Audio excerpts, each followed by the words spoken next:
Well, that goes back to Caesar Augustus, I would say. Anybody that opposed him, you needed to know about it first of all, and once that happened, they would disappear. Well, the same was true in the Soviet Union or East Germany with the Stasi. If you said anything out of line, you ended up in jail. Or in a sanitarium or something, or in a gulag somewhere. That same was true of the Nazis and the Gestapo and SS. They would do the same to people. Now, this is historically true. This is the way totalitarian states operate, and this is gathering knowledge about people and the entire population is a totalitarian procedure. That was the first thing that hit me right away. This was obvious, the route we were taking. And so that's why I've been opposing it since they started it in 2001. The real threat, the only threat we really faced were really domestically.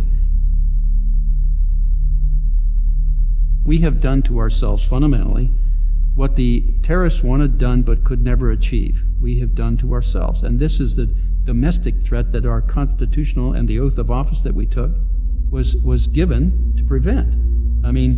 This is the only way no other country in the world could have done to us what we have done to ourselves. And so this is the time when all good Americans need to stand up and oppose this. You have to be aware that these agencies are threatening what is fundamental to human rights everywhere. And you've got to ensure that you have some way of verifying and keeping these agencies in line.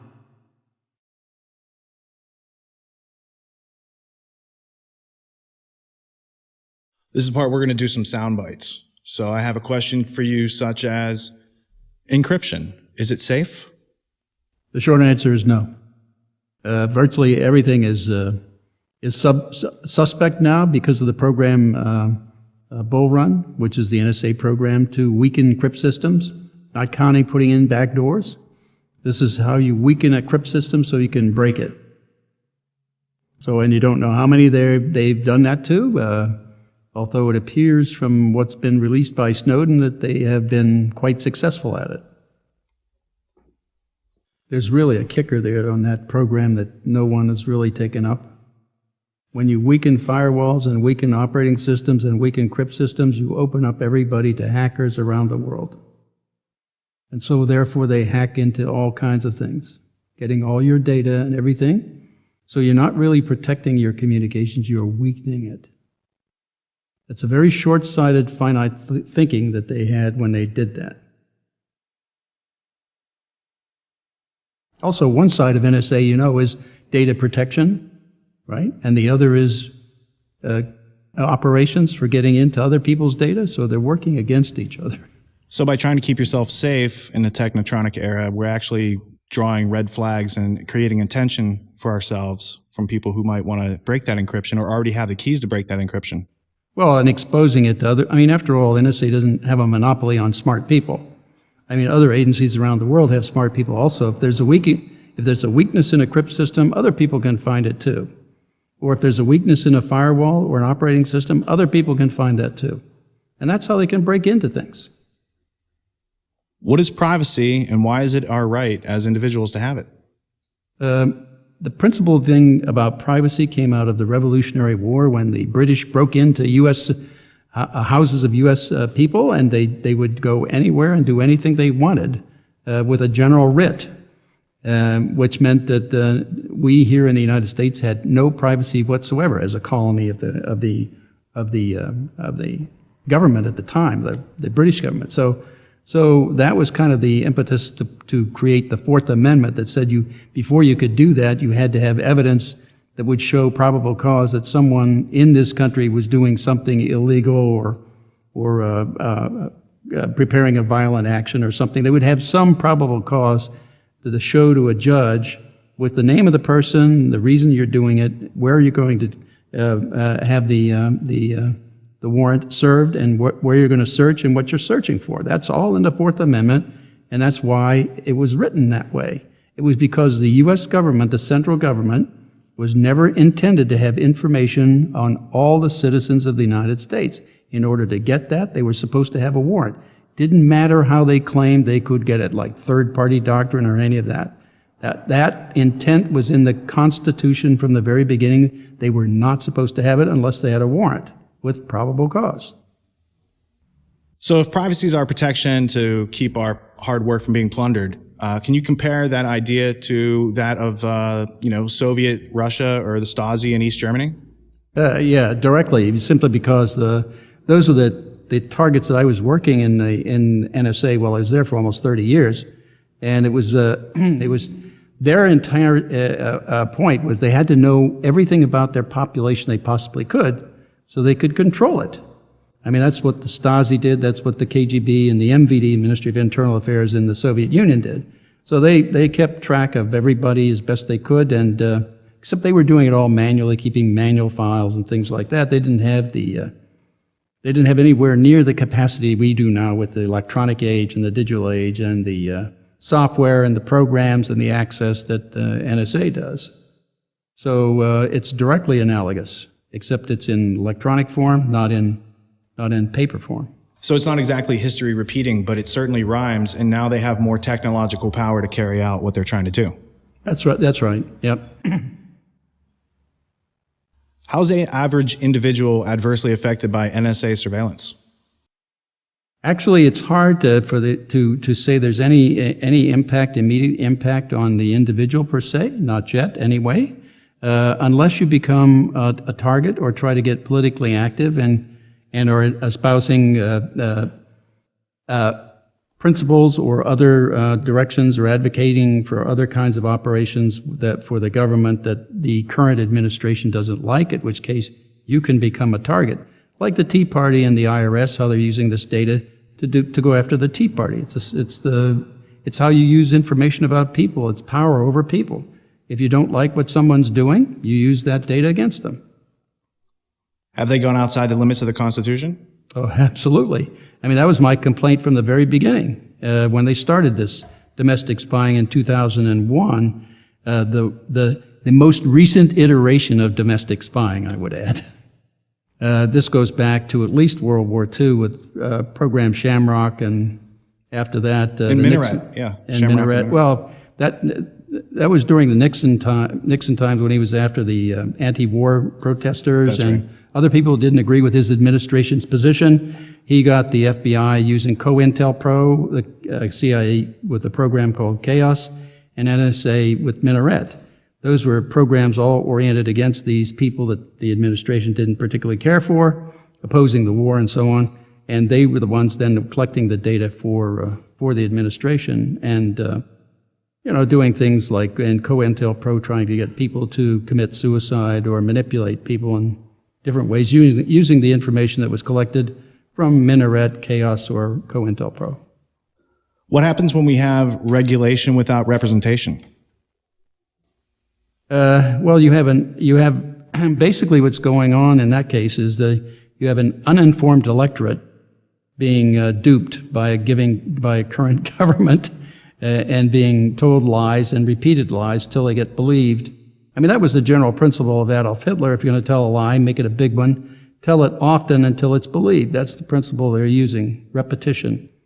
Like it's all legal, it's all legal, it's all legal, except in the case of when they had to give retroactive immunity to the telecoms, or except now in the case where they have a bill in Congress that's giving retroactive immunity to the internet service providers. Why? Because they've been committing crimes.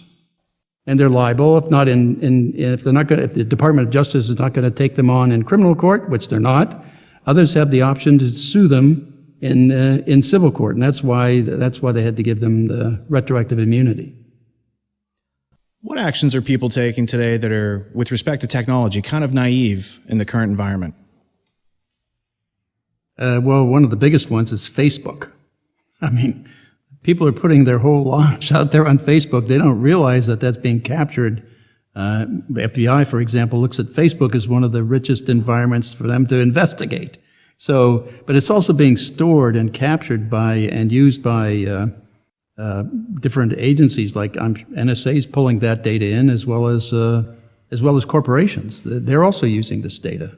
So, I mean, it's the kind of thing corporations are more trying to sell you something. It's more of a marketing kind of approach, where they're trying to figure out what you like or the kinds of things they should send or push advertisements to you, whereas the FBI is looking at it for ways and means to, if you're being targeted, ways and means to either arrest you or take you out or put you in, like they did with the CEO of Quest, Nacho. They put him in jail, like they tried to do with Tom Drake and like they tried to do with us.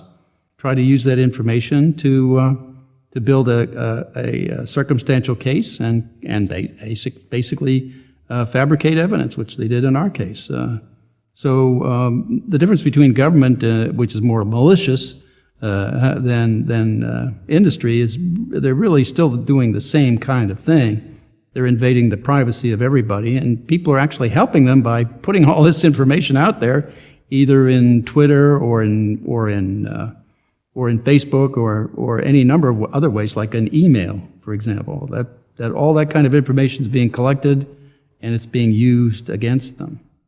So there's a tight relationship between the corporations that are spying on us to collect our private data and the intelligence communities that are also scanning for metadata or stealing it out of Angry Birds, as I heard Mike Hayden once say. You know, he's like, Angry Birds is already stealing your data. We're just sniffing their stream as it goes to Angry Birds Central, I think was his quote. Well, and they also, the program they're using to do that kind of sniffing is, the primary program is Fairview. That one has between 80 and 100 taps on the fiber optic network inside the continental U.S. It's on the web. You can go take a look at the different fiber optic tap points, but that's how they're acquiring the information as it's passing by on the fiber network. That was also, it was also mentioned along with other programs as the upstream program in the PRISM slide that was released by Edward Snowden also. It was the first one. Fairview, Stormbrew, Blarney, and Oakstar were the ones that they listed. Fairview, the first three I think were all U.S. corporations. The Oakstar is foreign corporations. So that, and those were, there are about 8 of them, I guess, according to the data that's been published. Poland was one of them, some Polish telecommunications company. But I don't. The others haven't been released by the Snowden in the Snowden material anyway. But they're foreign companies, so it's a mixture of U.S. and foreign companies around the world, along with foreign governments. And if they don't get cooperation either from the companies or the governments, they'll unilaterally do it. So they have a massive tap network on the entire internet and the fiber optic public switch telephone network. So that's a huge data acquisition system. How necessary is it to the collection of intelligence that you map out the social networks of your targets? If you're focused on targets, that is groups of individuals doing something illegal or criminal or some terrorist group, that's a legitimate operation of intelligence. Try to figure out potential adversaries or potential threats. That's legitimate. Every country in the world would say that's what they do or want to do too, within the means and capabilities they have. But when you start mapping out the social networks of everybody on the planet, that's a totally different issue. Now you're getting into the privacy of everyone that is not even a threat. So you're accumulating information on everybody in the world and all of their activities, everything they do. And it basically gets down to the ability, even after you accumulate that, you can look at their profiles and begin to see how they think and what they're thinking about issues. And you can even begin to project how they will act or react to situations. Although right now they're not very good at that. That there is a capability to do that, and we have been able to successfully do that in the past. And they're attempting at least. That's one of the initiatives that the White House let I think in early 2012, they let a big White House Big Data Initiative, which was a solicitation from industry to work out algorithms that would go into large data sets to figure out what's important for people to look at. That's how you automate the process of analyzing all of this data to boil it down to what's really important, which they should have been doing in the beginning, and it could have done right at the beginning, which is what we did in our program, Thin Thread, which would pull out only that data that was relevant to groups of individuals intending to do something criminal or terrorist type activities. around the world, or other governments or leaders and so on. All those were legitimate intelligence targets, foreign intelligence targets.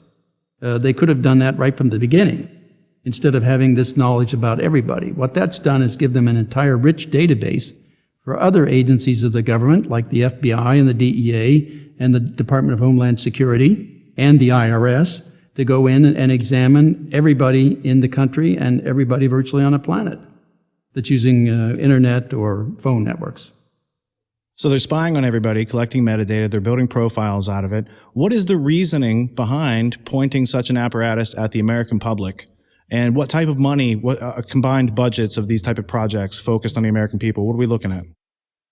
But the reason that I came up with that they were doing that is primarily for money and building an empire. The reason I say that is because if you take the position of collecting only targeted information against groups doing bad things, then you have a finite problem.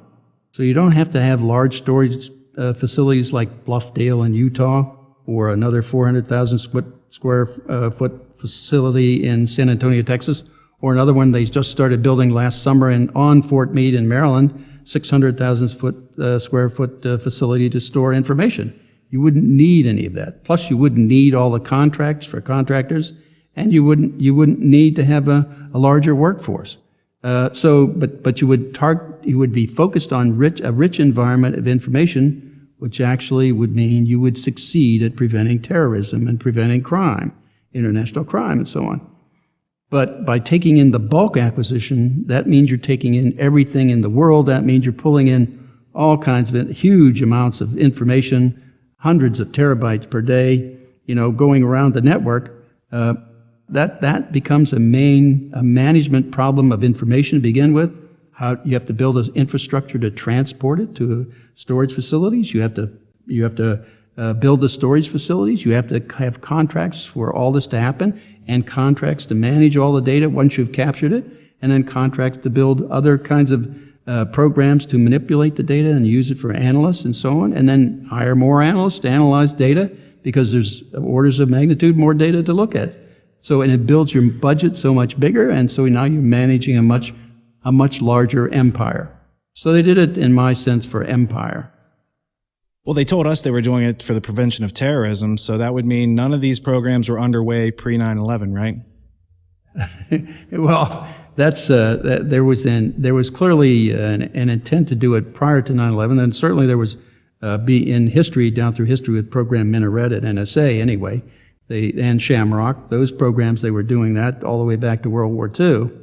Those are the programs that came out with the Church Committee investigation into NSA, FBI, and CIA back in the mid-'70s. And as part of that, that's when the FISA law was written, and that's when the intelligence committees were created, the Senate and House Intelligence Committees and the FISA court. They were all created to have oversight of the intelligence community to ensure that they did not do domestic spying. So that oversight was supposed to prevent this type of domestic spying. Instead, now they're all advocates for it. The courts, the intelligence committees, they're all advocating for NSA to do this kind of thing, all under the false pretense that it's going to prevent terrorism. Well, what it's done is made what it's done fundamentally is add orders of magnitude more data for their analysts to look at every day, and they can't get through that data, and so they're dysfunctional, and so we don't stop things like the Boston bomber, the Fort Hood shooter, the Times Square bomber, the underwear bomber. People are trying to do things that they should have been stopped. Even 9/11 should have been stopped, but even with the data that we had, but it wasn't. That's because their analysts are dysfunctional. They can't function under the environment they've created for them. Well, they're incentivized to keep filling up their budgets and expending their budgets so they can keep growing their budgets and grow power. But what occurs to me is there's a historical relationship between mass surveillance on a population and the crushing of dissent of that population. Can you explain that? Well, that goes back to Caesar Augustus, I would say.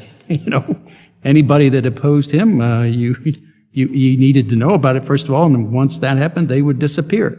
Well, the same was true in the Soviet Union or East Germany with the Stasi. If you said anything out of line, you ended up in jail. Or in a sanitarium or something, or in a gulag somewhere. That same was true of the Nazis and the Gestapo and SS. They would do the same to people. Now, this is historically true. This is the way totalitarian states operate. And this is gathering knowledge about people and the entire population is a totalitarian procedure. That was the first thing that hit me right away. This was obvious, the route we were taking.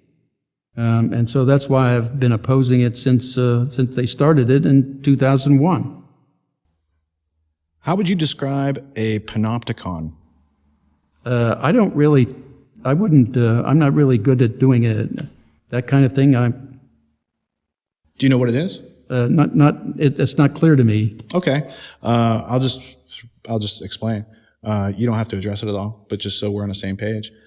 East India Company employed this guy named Jeremy Bentham. And Bentham was asked to create a metaphorical prison that they ended up trying to build in Russia later. But the guard towers had mirrors on it, and so it could see all the prisoners at the same time. So the prisoners always think that they're being watched, but they can never see if there's somebody in the guard tower pointing a gun at them. They just know that sometimes people get shot from the guard tower. And it's a state of living in fear and using fear to control people's actions as... Well, I mean, yeah, okay. That's the state we're in. I mean, fear-mongering is the way our government's been operating. Fear-mongering first for terrorism to build up the budget, and they've been playing that card too many times. Now they're looking at cybersecurity as the next fear, and then they'll find something else later on. The point is, and they never really want to solve the problem. That's been the basic issue with it, because once you solve the problem, you don't have the problem to have justification to get more money. So. My version of their vision statement came out like this, that for them it's keep the problem going so the money keeps flowing. I mean, otherwise if you solve the problem, you don't have that problem to justify more money and more of an empire and to sustain your empire. So that's really what they're operating. Originally I thought it was, aim low and miss was their vision statement, because everything they ever did they failed at. I didn't quite understand it till the latter part of my career, that they were really not solving the problem because they didn't want to. It was a matter of keeping it going so they can get the next contract or get the next set of budget from the Congress and so on. Keep it going. And when left in the dark, they've been pointing those budgets at us. They've been targeting Americans. And we can talk about the potentials of kill lists and things like that are floating around in our world these days. But they're pointing this technology that's coming from taxpayer money back at the taxpayers, which seems very, much like, East Germany or Soviet Union. Well, you have to look at it also in order to do the bulk acquisition of data. The largest amount of data is being passed around inside the United States, around the world. I mean, the pockets of where information is really ballooning are in the United States, in Europe, and in Japan, and in Korea, South Korea, and so on. Those are the big areas. In fact, 80% of the fiber optic network for transporting the communications of the world really is within the United States, or passing through the United States. So that this is really what they call the hometown advantage. Being able to monitor the communications, for example, of South Americans, because the South American cables run from South America to Miami and then back down to South America. That's not by chance, by the way. That gives us a look into everything that's going down there, and they can then capture all that information from places inside the United States. They don't have to be overseas to do it. That's true for about 80% of it, but the other 20% is where they have to, that's really the target they should be looking at, really. Not the internal United States, but they decided that with bulk acquisition of data, U.S. citizens were first. We were the first ones collected that way. So the rest of the world is no more than being treated simply just like all the rest of us, all of us U.S. citizens. So we're all being treated the same. Recently, I saw a headline come out of the London Guardian, I believe it was, where you said that the reason that NSA was surveilling its own population was for totalitarian population control. Can you say that again in your own words? Again, it falls back to the principles of totalitarianism and how dictators and so on have operated down through the centuries. I mean, it's know what your people are doing and find the ones who are not conforming to what you want them to do, and then get rid of them. And that's fundamentally what this process does. It gives them that kind of knowledge about everyone in the country. And if you start to speak up about some issue or something, you get noticed, and then they have all that data already assembled on you, and they simply go compile it and look at it and see how they could influence you to do what they would conceive to be the right thing. So that's how you use it against people, and you make sure that they know that you know about what they've got, and so then they fear you one way or the other, or will conform to your wishes, if they can't find anything on you specifically, but they can find something on someone you care about, then they'll use that against you. So it's just like this. That's standard KGB tactics also. Well, and in terms of population control, I think what you're pointing out is they're trying to change the attitudes, values, behaviors, and beliefs of a target population to be more easily malleable and controlled by authority. Actually, they don't have to do that. All they have to do is make sure that everybody knows what they're doing. Then people basically change what they're doing. I mean, people I know have already changed how they operate, how they communicate internationally, how they, for example, Chris Hedges, who has said to me, he's finding it very difficult to do any investigative reporting anymore because he can't find any sources that will talk to him. And so they're not talking, so they're modifying their behavior, whereas they used to talk to him about things off the record. Now they can't do that, or they don't do that because they're afraid of being monitored. And the existing government is threatening everybody with prosecution if they leak. For example, they still have 9 prosecutions pending on the Espionage Act from 1917 with I think 9 different people who have been whistleblowers, classic whistleblowers, and they're trying to silence that, and that's the way they threaten people. And so people internally in government have changed how they operate. They no longer are willing to talk to anybody that's a reporter. And so that's changing how we no longer have a free press that can interrogate and probe into government activities.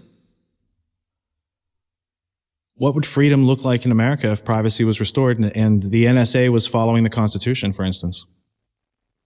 Well, you would actually be what the founders of this country envisioned as what it should be. That is, a country where people have the freedom to be creative and innovative without having the fear of being observed or disapproved of, even before they can try to institute or start to implement an idea that they had. So that's how civilization advances. When you take away that freedom to feel like you can do anything here, the sky is the limit here, you aren't bounded by anything, then you take that away. Why? People withdraw like they did in East Germany or in the Soviet Union. They become very withdrawn, afraid to do anything because their next door neighbor or some other person would be spying on them and reporting them. And so they stagnate as a civilization. They become drunkards and like they did in the Soviet Union, a lot of alcoholics in the Soviet Union because they were frustrated. They couldn't feel that they had the freedom to be creative and innovative. And that destroys human aspirations, basically. Are you optimistic about the future of freedom? Actually, it's one of the main problems I see is that this way of doing bulk acquisition of information on the population is spreading through the democracies of the world. It's not a question of just creating it here in the U.S. I mean, we are spreading this around the world. I mean, the Five Eyes are using it, and it's spreading to some other countries. There are other cooperative efforts with third parties under a program called Rampart A, where they're starting to do the same kind of thing. And this kind of knowledge and information about the population is being used by law enforcement through the MLAT mutual law enforcement agreements and treaties, and it's being used worldwide. So the people cooperating, other law enforcement agencies around the world that cooperate with the FBI or the DEA, they will get information from the NSA indirectly and never be told it's coming from that, but they can act on that. And then when they do, they have to do their own, they have to create their own, what they call parallel construction to to create information that's admissible in a court. Since the NSA data wasn't collected with a warrant, it can't be admitted in court. So, or it's inadmissible. So they have to do a parallel construction, then, which means go find the kind of implicating information that would give probable cause to do what you're doing, arresting them, and do it through normal policing procedures. Then we'll use that data in court, substitute for the NSA data, so they perjure themselves there in court. And I call that a planned program perjury policy run by the Department of Justice of the United States. And now they're spreading it around the world, so they're subverting our judicial system inside this country also, and they're not just doing it here, they're spreading it around the world. So, well, you know, we all need to be concerned about this around the world, not just here in the United States. We may have started it, but off the model of the Soviet Union and the Stasi, I might add, and but we're spreading it, and that's even more criminal in my mind.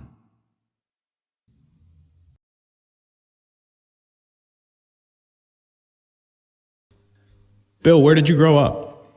I grew up in a small town in central western Pennsylvania, up in the hills, up in the Appalachia Hills. So I'm a genuine hillbilly, so to speak. What value was placed on honesty, hard work, integrity, and character in your upbringing? Well, in this town, I mean, you know, it was only 3,200 people at the time. I think it's down to 28 now, 2,800. At the time, you know, everybody basically knew everybody else. So what you were was what constituted your character.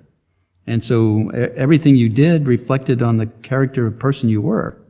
And that's how people knew you in the town. So everything, all the values, the decency and so on that people treated each other with were all part of that growing up. And people cared for one another there. They looked after each other. So they were the basic values of humanity. So. Well, they're the basic values of community. You were brought up around honest people in rural Pennsylvania, and then you moved to D.C. and you got a job in government. Did you find out that your ideas growing up were somewhat naive compared to how things are? Well, actually not initially anyway. So, I mean, the first 28 or 30 years I was in government, I was of course working the Soviet Union, the Warsaw Pact. That what at the time was the highest priority problem and the highest priority threat that we perceived as a country. So basically, anything I always treated people the same way I was treated when I grew up. So I was always also working on the most important problems in the place. So I didn't really have recognized any change in that, because people really return the kinds of what you project to people, they kind of project back to you. So I didn't perceive of anything at that point to do anything. Besides, everybody in the country and in the NSA wanted me to continue doing what I was doing because I was kind of successful at it. So they liked the outcome, gave clear knowledge of what the potential foes were doing. So they wanted that to continue. It was only in the later part of my career there, from about 1995 on, when I started getting involved with contracting and the shift from the problem that I had been working Soviet Union and so on, that I got into areas where people were getting lots of money in contracts, and so solving problems in that arena was also my objective, because that was the main problem we were facing, was the digital explosion at the time. So that got me directly into the solving problems that nobody really wanted solved there. And so when I did that, that kind of caused reactions that I didn't think I would get. I thought people would adopt those solutions and run with them and try to improve on them if they could, which was an expectation that I was clearly disappointed at, because no one really wanted to do that. In fact, they still don't, because again, they're still building their empire with different fear-mongering topics. The latest, of course, is cybersecurity and so on. So, and problem solving is a way of finding truth. So my question would be, what value does philosophy have in your life, and how would you define truth? Truth, you could say there's a variation in truth depending on who's looking at it, but there's also a physical truth, and that physical truth is or is not. So there's kind of when you look at, for example, when you're doing signals intelligence, you're looking at abstract things, the communications of people and their metadata and other kinds of things that they're saying. You may not be able to read their things, so they may be encrypted and you can't read that. So you have to try to interpret that, but underlying all of that is a physical reality that's happening. Now, either that physical reality is happening or it's not, and that's the truth of it. So what you're trying to do in the business of intelligence anyway is get to that underlying truth, the physical reality, and it's not something like for example, in 1968, the Russians invaded Czechoslovakia. That's a basic fundamental truth. That happened, and it's not open to interpretation. We've got the pictures from Life magazine, and we had all the intelligence of them and everything going in. So it wasn't something that was it was the basic bottom truth, and that's the kind of thing you try to get to, a reliable physics of things that are going on, and basically things that no one would dispute, I would say. How would you define freedom? Freedom is, I would say, is when an individual feels that they have the opportunity to try and do anything they want to do. That's kind of the freedom, without hurting people, of course. You have to have limitations. You don't want to do things that will hurt other people, but you have the freedom to be creative and innovative in your own way, in your life, and take it wherever you want to take it. What's the relationship between freedom and truth? Bringing it together, you actually go out and find truth. There's a relationship between freedom and truth, and when truth is lost, freedom does what? The problem is when you lose truth, you get into realms of deception and manipulation, and that is what destroys freedom. I mean, you can't really say you're free if you're being manipulated and being given false information to make judgments on. So you're fundamentally in the form of an electorate. You're an uninformed electorate or a disinformed electorate. So you lose your freedoms at that point. You made sacrifices in order to do the right thing in a hard situation where other people were being dishonest. The cost is so high. How do you justify the sacrificing of your career to do some truth-telling? That's pretty easy to me. I mean, I look at it as a very simple thing. This is the founding principles of this country, which I thought were really great, and I devoted my entire life to protecting and ensuring that would continue. And internally having, the oath of office is to protect and defend the Constitution against all enemies, foreign and domestic. And now the real threat, the only threat we really faced were really domestically. If we had a domestic, we could change, we have done to ourselves fundamentally what the terrorists wanted done but could never achieve. We have done to ourselves. And this is the domestic threat that our constitutional and the oath of office that we took was given to prevent. I mean, this is the only way no other country in the world could have done to us what we have done to ourselves. And so this is the time when all good Americans need to stand up and oppose this. What is signals intelligence, and how did you get into analyzing data that comes from signals intelligence? Well, I got into the signals intelligence business in the Army when I got out of school in '65. They were drafting people for the Army, and people in my neck of the woods, hillbillies were good shots with a gun, so you were always a bunch of hunters up there. So you ended up in everybody I knew at the time was ending up in a rifle company being sent in the front lines to Vietnam to be able to kill people. So that was something I didn't want to do. I didn't particularly care to kill anybody. I mean, I didn't even like hunting that much, so I stopped when I was 16. I would never consider wanting to kill somebody as something I really wanted to do, so I wanted to avoid that anyway. I could, so I checked my options with the recruiters, and they said, well, hey, if instead of being drafted for 2 years, you volunteer for 4, we can give you your choice of assignment. You get a career. You can go a different route. You don't have to be in the rifle companies, but you have to sign up for 4 years. So I did that, and they sent me to intelligence school, traffic analytics school in Fort Devens, Massachusetts, and that got me. And that was in the signals intelligence. That was the Army Security Agency, which is one of the branches of the CSS, of NSA CSS. It's NSA Combined Security Services. That's the Combined Security Services of the Army, Navy, Air Force, and Marine components of signals intelligence. That's why the director of NSA is military, because he oversees all of that.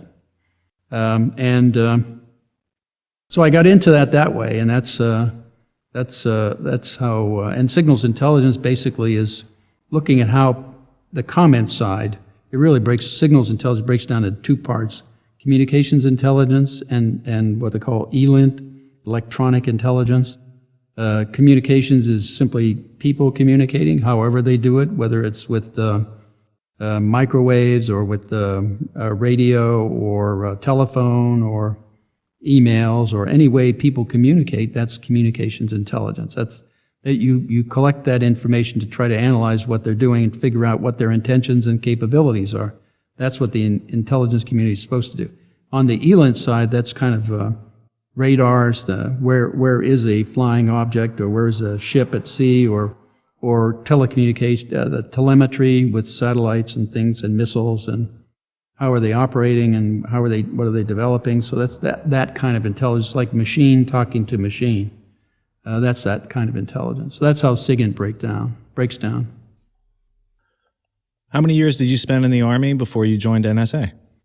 I was 4 years in the Army, and then I went I got out of the Army in '69 and started in 1970 at NSA.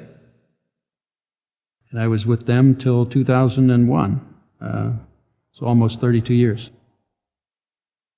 So you have about 36 or 37 years total service, 32 years approximately at the NSA, based around the analysis of data. Can you talk a little bit about the analysis of data as a discipline or a science or an art form, and the importance of automation these days? I looked at this was one of the problems I saw with the field of analysis. Period. Whether it was in NSA, CIA, or anywhere else. The point was it was variable by the analysts looking at it. That is, there was an underlying truth. It was just that other analysts wouldn't necessarily end up with the same result given the same input. That is, they wouldn't necessarily be able to see as far into the reality of what was happening as there would be varying views of that depending on the analyst you went to. So you get a distributed outcome across a spectrum of interpretations of the same data. To me, that was simply incompatible with what the analysis discipline should be.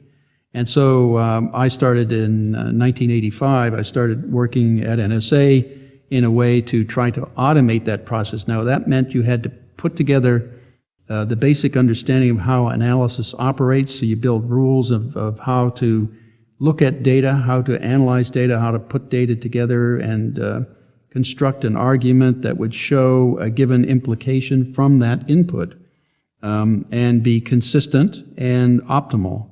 That is, if someone else had a better rule or a way to approach the data, you would look at that, take that in, and see if that was true, then you would incorporate it. So you were basically assembling and accumulating knowledge of the process and knowledge for a discipline that would cut across all agencies in the U.S. government as well as other governments around the world.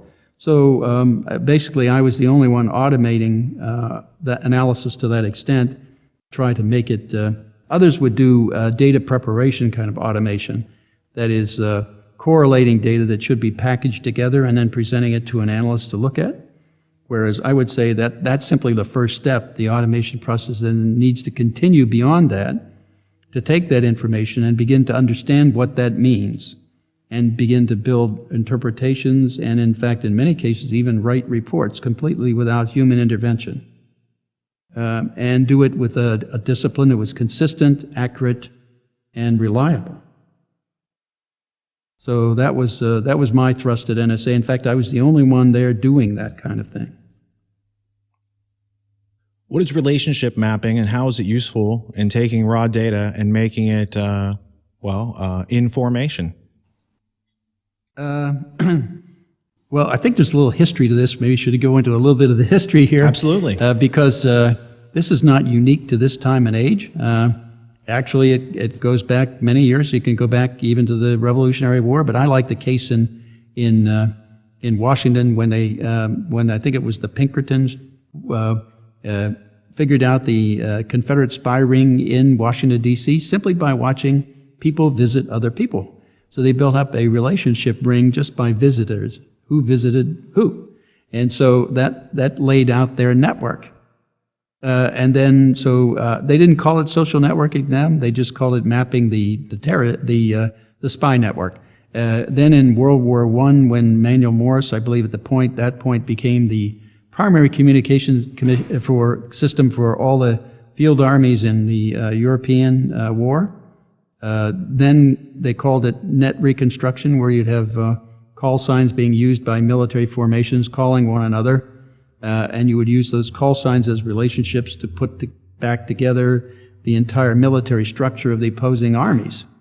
And then you could watch them move around, and you could see how they were preparing things for like an offensive, even before they started the artillery bombardment. So you could see those kinds of things too. And then later on, and after World War II, they did the same kind of thing there with many different means of communications, air to ground, as well as ship to ship, ship to shore, and ground to ground. So those kinds of communications helped them lay out the communications networks for the opposing armies and the Nazis and Japanese. But and for example, it also gave them acquired data that they could break for the Enigma, or in the JN-25, in the case of the Japanese JN-25, or the purple codes. So those kinds of things gave them that information to be able to defeat them. It made a big difference on the battlefield. So, but today, and at that time, they started calling it contact chaining. So, and it was still network reconstruction, but also in the form of contact chaining. A calls B, A calls C. So that's how you put back together your network. And the same today is done, except now they call it social network reconstruction. So here's your social network. You phone you phone your mother, you phone your daughter, you phone your friends, your business partners. You go to work and you telephone the same people, but in different directions. So you get all those things into a network, and that's called your social network. And the same then applies to the internet, who you communicate with, or on Facebook, who you communicate with, and so on, or any communications means or media. It also applies to financial transactions, when you use credit cards or write a check or pay a bill electronically. All those account-to-account transactions are a network for financial operations for you. And the same is true with travel. If you're going overseas, your passport number is identified, where you're going, what planes you get on, when you leave, when you arrive, all that's laid out, and that shows your travel network. So in the past, it was social network reconstruction, where they would try to figure out who you're friends with and this sort of thing. And today, it's voluntary self-surveillance, do-it-yourself surveillance, by just putting it on your Facebook or your Twitter. Or they don't have to actually come. It's more of they can play defense because they don't have to be on offense. We're giving them the information. They just have to collect it and analyze it and predict our movements. Right. And actually, they can take your address book off your internet or off your computer and lay out your whole network there using that data too. And that's been one of the recent ones there. But I mean, they don't even have to attack your computer. If you allow yourself to be open, they can get that information easily.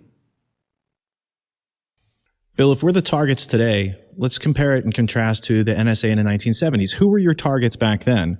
And what were your daily activities back then? Okay, well, at the time, the bulk of NSA was focusing on foreign threats. So they didn't know about the Minaret program. What NSA does is they compartmentalize programs so that only very few people know about them or involved in them. And so there was a small percentage of people at NSA that were involved in program Minaret.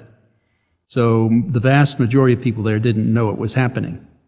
And their activities were fundamentally trying to analyze the communications of foreign countries or foreign governments and militaries, and to try to assess potential adversaries' threats and so on. I mean, the main focus again was at that time in 1970 was on the Soviet Union and the Warsaw Pact as the preeminent kind of threat that we were facing. But also we had efforts against Red China, North Korea, Cuba, and various other countries around the world that were borderline potential threats. So that it depended. I mean, you had a national priority list for intelligence production, so you would follow that primarily as your targeting for effort that you would devote in terms of signals intelligence. So it was the national intelligence, the SIGINT national SIGINT requirement lists were developed from national requirements for intelligence based on the view of the U.S. government of other governments and militaries and or terrorist organizations and things like that around the world. How about in the 1980s? Who was the NSA pointing its barrel at? Who were the targets? Is it the Soviet Union still during the Cold War, or who? Yeah, during the Cold War, it was still the primary ones were the Soviet Union, Warsaw Pact, China, and North Korea were the primary ones. But over time, that was changing. There were some terrorist activities early in the Reagan administration in Lebanon, for example, and others. So there was raising that as another issue. So they're starting to look at terrorism as an issue, and so there was a little shift starting there. But still, primarily, they were focused externally at foreign threats. And after the Church Committee investigations, the Minaret program was terminated, and so the FISA law was enacted, and they adopted a program, Blarney, I think, as a result of the FISA laws, and that was, again, they were very sensitive at that point from there on about any collection of U.S. citizens. I mean, if you happen to have some data collected about a U.S. citizen, right away you had to review it as whether or not it was a violation of the FISA law, and either way you had to purge the data from the base. So we were very sensitive at that time about that. So after the Church Committee, the FISA courts, those are protections put in to protect the individual rights of people in this country. We call them citizens. In 1992, John Taggart led a problem-solving team to combine ops and research to capture and diagnose data. Could you describe the substance and nature of what that project was? Actually, it was a joint. Dr. Taggart came from research. He was the chief of staff of the research area over there, and he came in. Actually, I met him first in 1985 when we started cooperating there to do automation of SIGINT processes. So the analysis was the driving factor of that. So we were working together from 1985 to about 1982 when we said, with the explosion of the digital world and digital communications, why we felt that at that time we had to formalize the kind of loose cooperation we've been doing together since 1985. So we started jointly the SIGINT Automation Research Center. John came from research, and so he brought all the technical skills, computer processing people, engineers, even physicists or other people who had the technical skills from the technology area.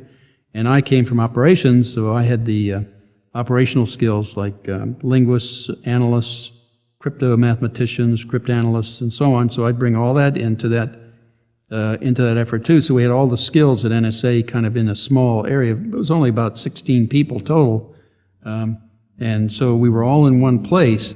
And so it made it much easier to attack problems, because what you would do to get together, now here's the problem we want to attack, and you define that problem for everybody. And we'd say, here is your component of that problem, and here's yours, and here's yours, and here's how you all have to work together to solve the problem to get the end result. So everybody would know their part in what the effort was. They would know what they were contributing, who they had to work with, and what the end result was, so they knew the entire process from beginning to end. And it made it gave that understanding, having that understanding in the people developing it, made it so much easier to integrate and so much quicker to solve. And so that was the whole idea of the SIGINT automation. It's like a skunk works or a Saturn plant, for example, how you can quickly solve the problem and do it effectively. What's the right way to use spying to protect freedom and liberty? In other words, what should be done, and how can we be protected and still, do the job of collecting the intelligence we need? Yeah, what we did was we looked at it as we had to satisfy all the legal requirements under the FISA laws and all the other laws that existed, plus abide and protect the constitutional rights of every citizen of the United States. At the same time, we wanted also to be making our analysts effective against foreign threats. That meant getting and focusing in on a rich environment of information to ensure that would happen. I mean, if we buried them in data, they were already buried in data when we started this program, and they were malfunctioning at that time, and they were complaining about that, and all they were doing was coming in with more and more tools for them to use to look at data. That didn't solve the problem of all the massive amount of data that they had to look at, and the ways that they were going at it. They were going at it from a Google type approach where you use a series of words or a phrase or something to go at, and many people use those phrases that aren't even related or involved in any activity that was of concern. So what that did was bury them under a pile of useless information, even in the 90s. So the question was how to solve that problem and do it effectively, so that we, followed all the rules of law and also abided the constitutional rights and made a rich environment for our analysts to look at, to analyze, and become much more effective in their jobs and their responsibilities and what they're attempting to do. So that's what our whole program that out of the SIGINT Automation Center was all about, and that's what we tried to do, and that's effectively what we did. And we did it by doing a focused, targeted approach in terms of the graphing of relationships, social networks. We would build the social networks of the bad guys and also look at the social networks that were being passed as data was passing by, so that we could see whether or not someone was a part of that network or not. If they were not, we simply let everything pass right by. So that gave privacy not only to U.S. citizens, but to everybody in the world. And that made a rich environment then of data for analysts to look at. And on top of that then, if we found that someone in the United States, assumed U.S. citizen, was in way cooperating or communicating with some terrorist organization or member of a terrorist organization overseas, we would initially, when we picked them up, we would encrypt all the attributes that identified them, so that basically they would be anonymized. But you could still track them and follow what they were doing, because it was a unique anonymization, so that meant we could track them, but still not be able to tell who they were until we would develop probable cause. At that point, then we would say we would get a warrant, and then we would be authorized to target them and take in their data. If we didn't have a warrant, we simply would terminate that activity after, I think it was 3 days, 72 hours. You had 72 hours to get a warrant to do that. In 1997, what was your position at NSA? I was the technical director of what I call the world. I was the technical director of the intelligence production of the COMINT side of the NSA, which basically encompassed the entire world. It was an operation of about 6,000 people, and they were analysts and linguists and reporters of all the material collected by NSA for militaries, governments, whatever in the world. So that was where I was then. That's why I got into doing the digital age and solving that problem for NSA. Well, and from what I could pick up from the story, in the 90s, after you and Ed Loomis had worked for Taggart, Loomis took over his position, and some of the things or some of the projects or components that you guys had worked on were brought together into something called ThinThread. Now, could you talk about how it was supposed to be an automated analysis of the network log, why that would have worked, and why, because it worked, it wouldn't be accepted? Okay, that was a separate proposal we had made to automate the network log, analyzing the network log. That we did, we did it when we formed the SIG and Automation Research Center. Is one of the first things we wanted to do, and that was everything that anybody does on a computer or on a network in NSA or anywhere else gets logged in the network log. So if you click a mouse and it's sending a set of instructions down the network to a point where you are going to get data or something, that gets logged in the log. So we wanted to put together an automated process to analyze the log in near real time to be able to say what people are doing on the network as they did it. So in other words, if somebody came on the network and started to download all kinds of files, we would pick that up within milliseconds of it happening. And after a point, alert to that. And for example, Snowden, if we had had that in process online, we wanted to monitor everybody in the world, so we would have included Snowden or anybody in the world, anywhere in the world, who was coming on the NSA network. If they came on and started to do something, we would know about it and be able to alert about it. So if that had been running, Snowden couldn't have done without what he did without being picked up almost immediately. But if that were running, and Snowden wouldn't have had to blow the whistle in the first place, because the integrity of the NSA would be preserved through that program, which could monitor the budgets and all sorts. Go ahead, Nick. And we ran into two problems, two camps of opposition to that. The first one were the analysts. Because once you start monitoring what the analysts are doing on the network, you know how they're operating.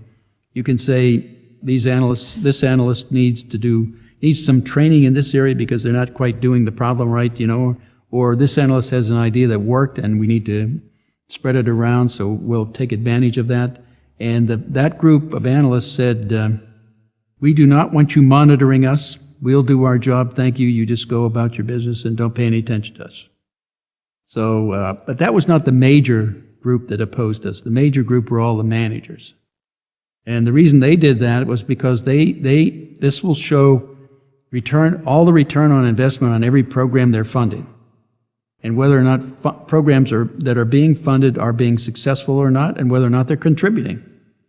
So that would set up a whole process for return on investment assessment for NSA, also for Congress, because that would be evidence for Congress to review in terms of what kinds of funding they would do for the agency.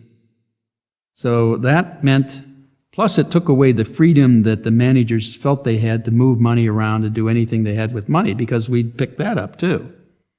So that said to them, I don't want you monitoring me. I want the freedom to do what I want to do as I want to do it. So go away, and we're not going to do this. So that's why we didn't do that back in the early 90s. Well, and without audit oversight, fraud and corruption become the status quo. Yeah, that's the main issue here, that the NSA and CIA and intelligence community in general is not audited.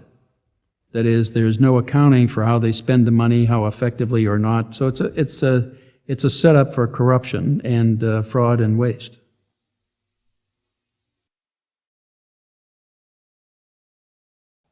Volume, velocity, and variety. Asset or liability? The way we looked at it in the SIG and Automation Research Center was that volume meant you had the opportunity to get more information about your target, simply because there was more of it out there, and velocity meant you got it at the speed of light, so that was good. And variety meant you got many aspects of it. You get voice, maybe video, maybe Twitter, or else email, and all kinds of aspects. So all those things we looked at as positive things. All we had to do was figure out how to manage them. Let's talk about Thin Thread a little bit and how it at one time protected the rights and privacy rights, especially of American citizens.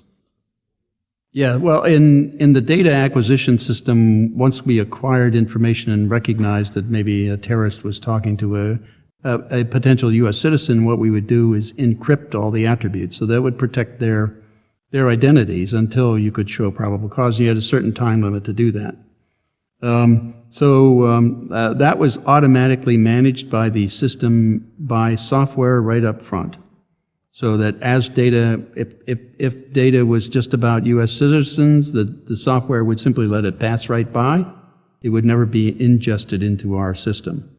So it had to be that targeted set of individuals that we were after, and maybe 2 degrees, we were going to expand that to the 2 degrees around it as the zone of suspicion in the social network.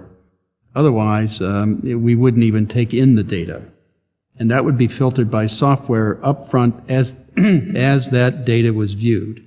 It's much similar to what NARIS and the variant devices for AT&T and Verizon can do today. Well, let's talk about that, because that's in the next line of thinking is February 2001, AT&T and Verizon get these pieces of paper from the government saying, we want your customer data. AT&T used something called a NARIS device, and I'm sure there's an equivalent device at Verizon. I'm not sure what it's called. It's variant, yeah. And what do these devices do specifically? And this was, again, February 2001, am I correct?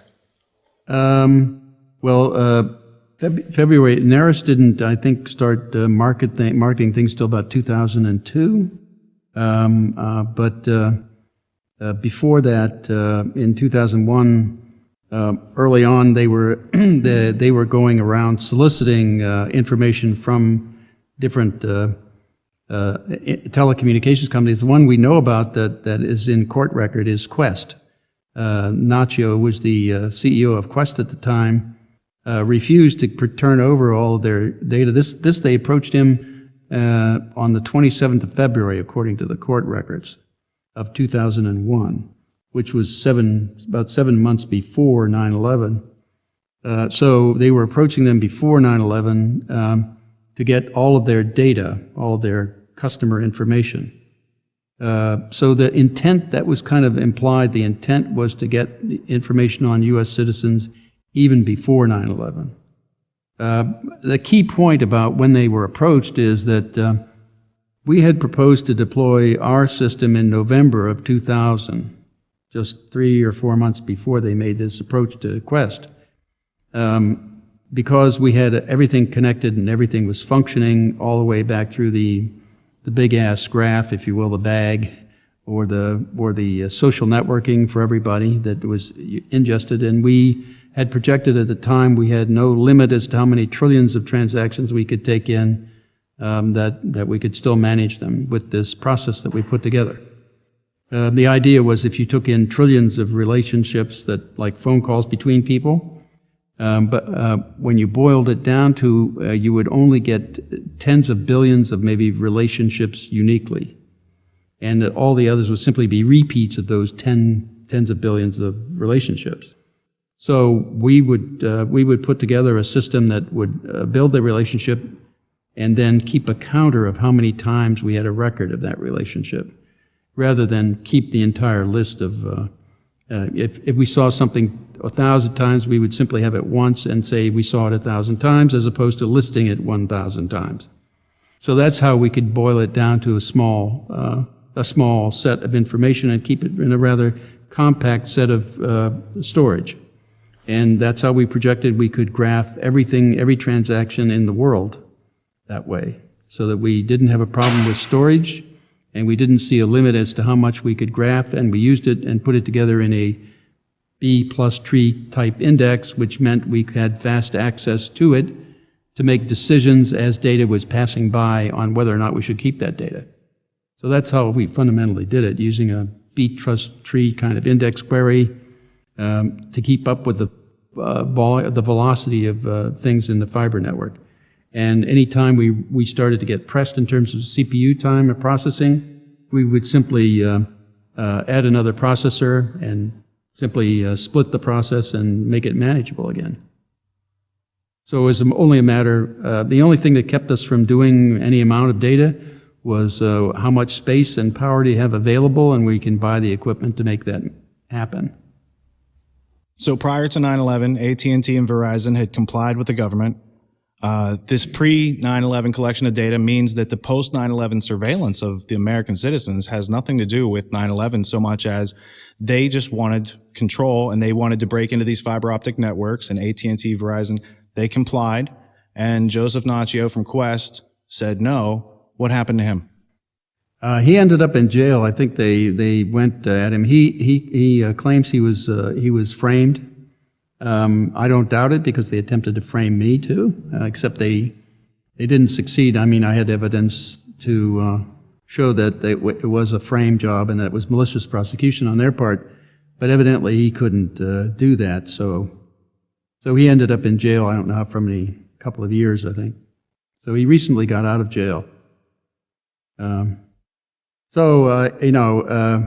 think that simply meant that they used 9/11 as the way they could intimidate Congress into making it happen, to allow them to do that, and that's the way they did it. Originally, they had to keep it so secret because they knew they wouldn't be permitted by Congress or the courts to do it if they didn't keep it secret. So they allowed only 4 members of Congress to know about it. That were the chairs and ranking members of the House and Senate Intelligence Committees. That was it. And those people bought into it. One of those was Nancy Pelosi. She later became Speaker of the House, and since she bought into all these programs, these programs were the grounds of impeachment for Richard Nixon. Except he was doing an infinitesimal amount compared to what's going on now, and he was impeached for that. So they all knew the dangers here, and they all tried to put together a mask of having the president authorize it and having the attorney general say it's legal, and keeping all that documentation secret out of the courts and away from the courts, so that nobody could challenge it. Nobody even knew it was happening. And that's why I started to blow the whistle at that time, because I went to the House Intelligence Committee staffer that I knew, Diane Rourke, and told her what was going on so that she would be aware. I mean, that committee was formed, and their charter was to ensure that this kind of activity did not happen. And so that's where I went first. So just to summarize, prior to 9/11, the NSA was collecting billions of phone records on American citizens without probable cause, that they had kind of planned on doing this from the beginning, and then they used 9/11 as an excuse to really ramp that up. Is that accurate? I think they were, the approach to Nacho would imply that they were planning on doing it before 9/11. What they did was they used 9/11 as the excuse or the basis for implementing it. That is, I didn't know that it was implemented until the second week in October of 2001.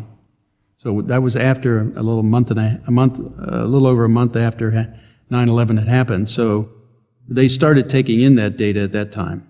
And I only knew about it because the people who had worked for me to put together that system were the ones they had to use to set it up for Stellar Wind program, the domestic spying program.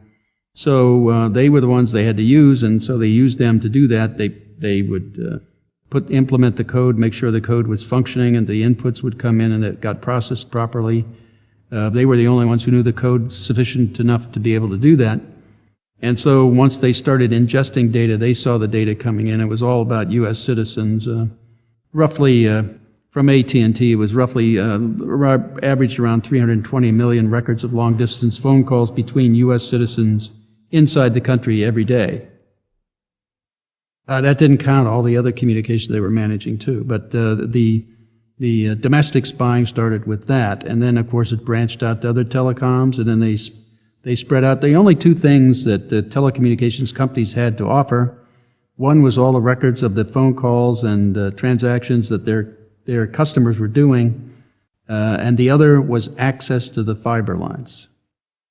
And giving that access to fiber lines allowed the NSA to use NARIS devices and other kinds of devices to tap into the networks and take, for example, all of the communications in the fiber optic lines for the World Wide Web. That's part of what Mark Klein exposed in the AT&T facility in San Francisco, was the NSA room where they had the NARIS devices operating in the off the fiber lines that the AT&T was managing. What they would do was, as Mark would explain, is simply put basically a prism on the fiber line, which would split the fiber into 2 equal parts. They would send one to normal way and then one to the NSA room. Now that prism's basically a beam splitter? It's basically a beam splitter. We call it a splitter or a Y connector. Sure. So optically, they're taking one stream of fiber optic data, they're splitting it into two, they're capturing one, delivering you the other that you don't know is being spied on. Right. And they have had this ability for, since last century, basically. Yes. Actually, that capability goes back quite a ways. Using it effectively inside the United States started after 9/11.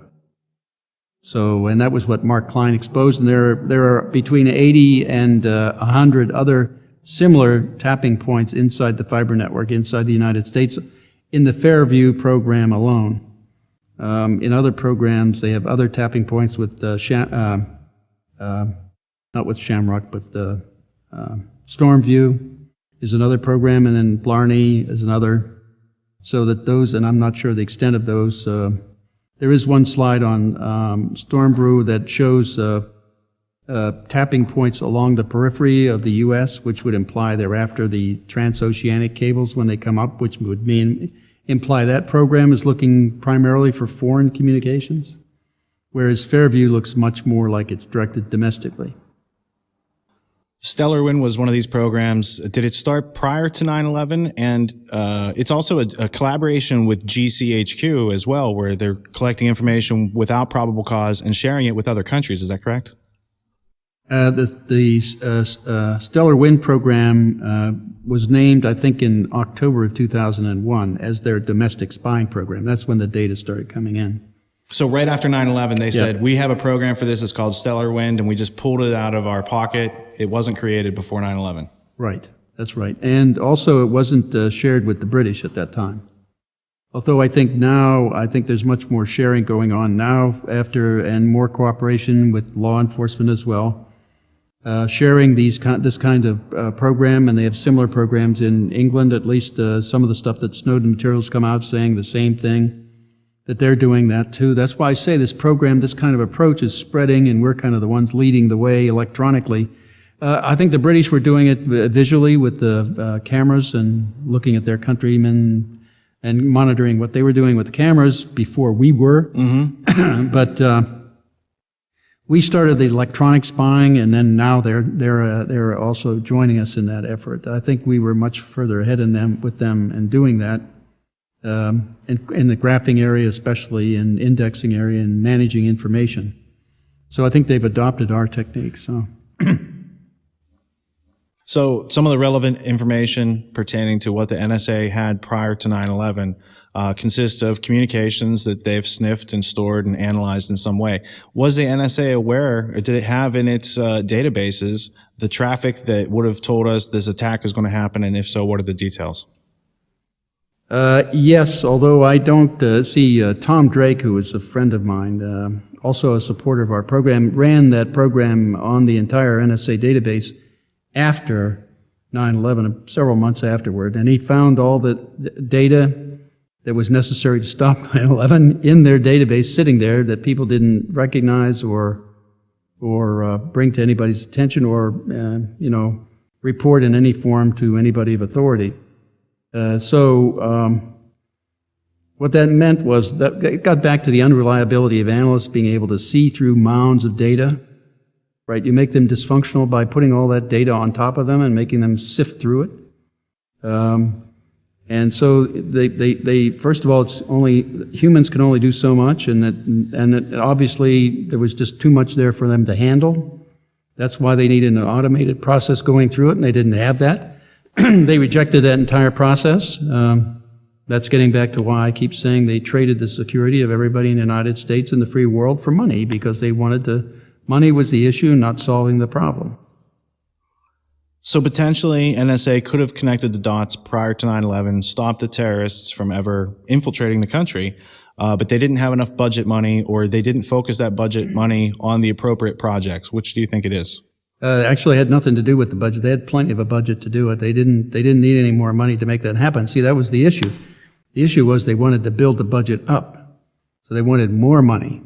So you don't do anything that would take away the problem that you're using to get more money.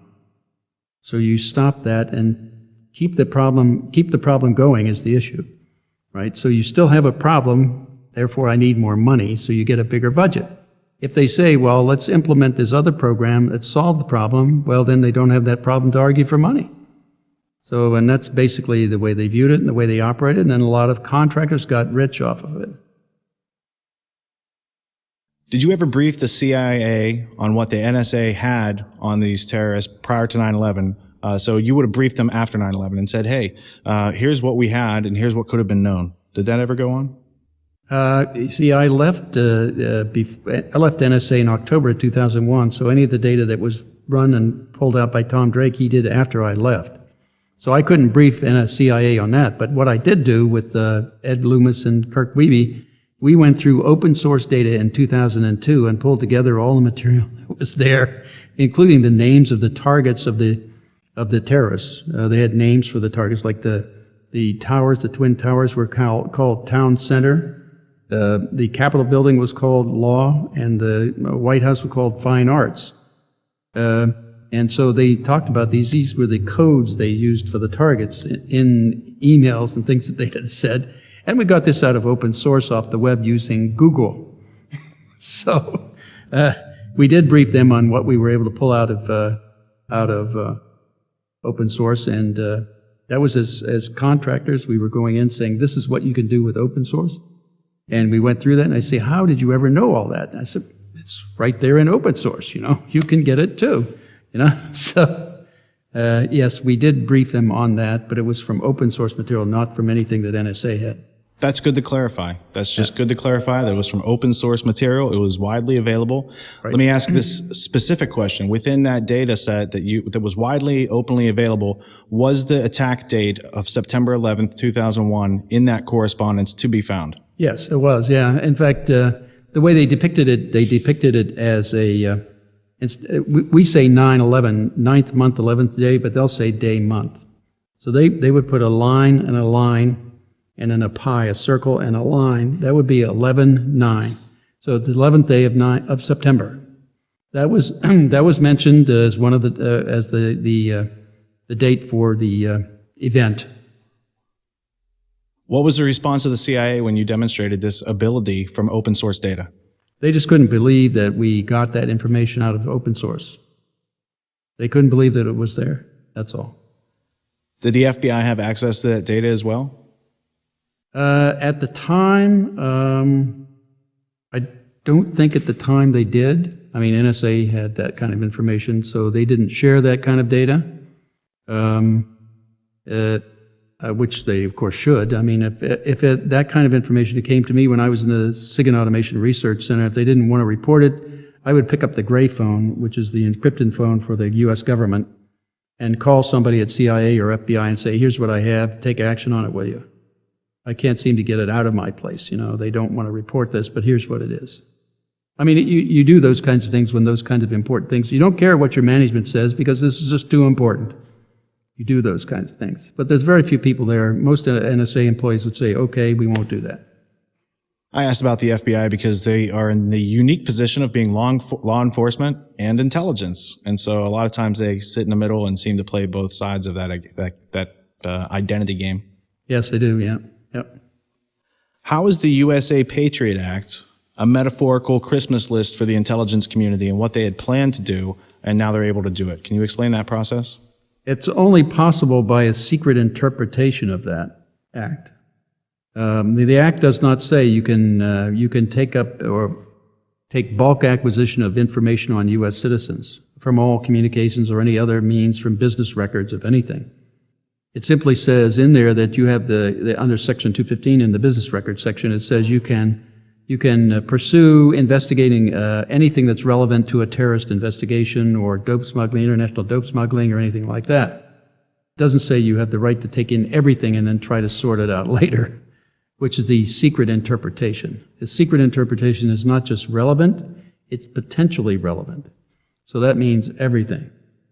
That's the way they interpret it. That's their secret interpretation. That the words don't say that, but that's the way they're using it. So you're talking about Section 215 of the USA Patriot Act. There's a secret interpretation. There's a secret court. How is this different than what went on in the Soviet Union that you used to fight against in the 70s and 80s? Well, it really isn't. I mean, it's pretty much everything's determined in secret by a central government. That's the policy is set by the central government. Everybody toes the line. Follow the orders of the central government. It's like following orders except that defense went out with Nuremberg, legally anyway. What is cast iron in relation to Section 215 of the USA Patriot Act? Cast iron is separate. It's a separate thing. That means that the Section 215 simply says they're going to take in everything in bulk, all business records, so they've got records on everybody. If you get declared a cast iron target, that means they're going to go specifically at you for everything and manually review what you are doing, what you are saying, or any actions or movements you're making. So you will be specifically looked at by people, and not just processes, but by people. So it's a greater degree of focus of an intelligence effort against you and everything you do. Well, and the purpose of them collecting everything we do is to make predictive models. And again, it goes back to population control, as you mentioned, not in the number of people on the planet, but controlling and being able to do that through the manipulation of their data and understanding their actions before they even take them. When you have such a large set of metadata being collected, isn't that just asking for them to encapsulate the skills of someone like yourself and put that into artificial intelligence so that they can have Bill Binney, even when Bill Binney doesn't want to work there anymore?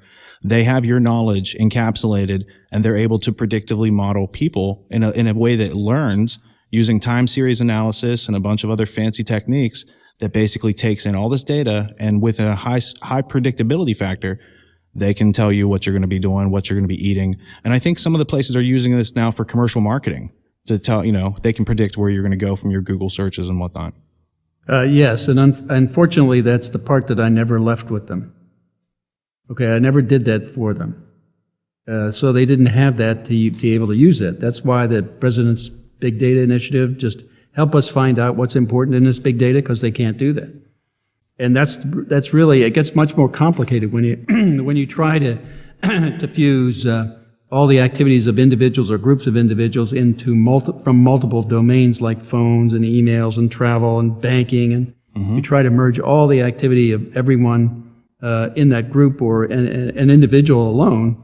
Just trying to do that becomes much more involved and much more complicated and more difficult for them anyway. To index, first you have to get these databases indexed. Each one has a graph. You have to relate the graphs. You got to relate the content and index that and pull it all together and then put it in a timeline and try to make sense of it. How do you assess the interactions of groups of people in a timeline? For example, if you're looking at dope smuggling, the person in, say, Colombia wants to sell dope to somebody in the United States. They have to make a connection to agree on the sale. Then the person has to agree on the price, right? And then they have to transfer the money, and they've got to transport it from Colombia up to the United States. So there's all kinds of transactions that have to occur. All those kind of interactions happen in the communities that they're building, and you have to be able to recognize that. Well, how can you recognize that, right? That's the key too. They can't do that either yet, not yet by any means. So they're struggling with that. They're struggling just to find out what's important in the data, let alone put together and analyze the profiles and what's important in the profiles.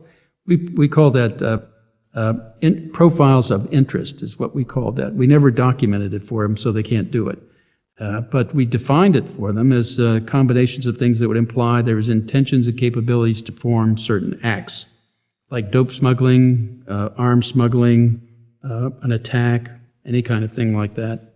For example, the 9/11 crowd did a typical military attack profile. They showed that the military profiles will simply be the military moves to positions to prepare for the attack. In other words, those takeoff positions for the attack. They prepare for the attack by setting up their command and control system, and then they execute the attack from there. But you can see that movement and shuffling to get in position to do that, and that's a typical military action.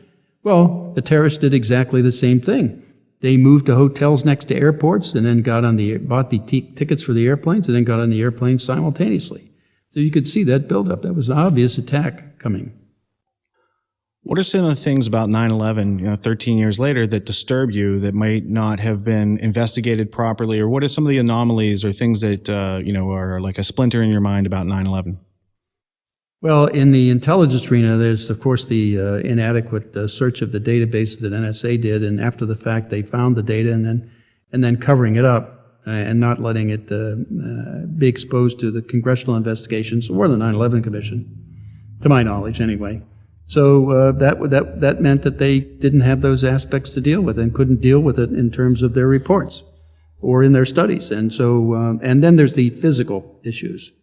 I've been talking to some physicists recently and engineers and so on, and they have a coalition of people, the 9/11 Truth Group, which is saying there are certain aspects of 9/11, the physical nature of how the things occurred, that should have been addressed by these different studies and have not been. Physical things, observable acts like molten metal in the buildings, coming out of the buildings, and like the certain temperatures physics requires certain temperatures for that to occur, and how you can't get that kind of temperature in a fire in a building like that. So you can't identify the source of what's causing that. Right, but that's a physical fact that should have been addressed and dealt with. And also Building 7 falling straight on its footprint, that kind of thing is suspicious. How could a building like that fall that way? And that was not even addressed. So none of those things, or some of the other things they were showing me, were also suspicious that they should have addressed, and they didn't. And so none of the studies came out with those. So that's basically a very bad. Even NIST didn't do that. I mean, that's not good science at all. I mean, you don't ignore facts that don't fit your preconceived outcome. In other words, if I wanted to solve a crypt problem and I had a preconceived idea of how it went there, and any fact that came along about that system that didn't fit my preconceived idea, I threw them away, I would always fail. Never solve any of them. Was there anything else with 9/11 that got your attention that you thought, this is really strange, and with all the budget power that we have focused on defense in this country, that there were multiple layers of failure that kind of coalesced to bring that event about? Well, I mean, it was on virtually every level. They were all pretty much out to lunch for that attack, and they ignored the things, basic things that they should never have ignored. Certainly, if I was aware of them, I wouldn't have hesitated in notifying people. But I would do it on the gray phone. So we had multiple levels of security failures from our intelligence community on 9/11, and where's the list I can find of people who got fired because they didn't do their job? It will be on a blank sheet of paper. Okay? It'd be There's redacted. your list. Right. I mean, they all got promoted, I think. They all got elevated to higher positions, and they got more money, and the budgets were increased, tripled, basically.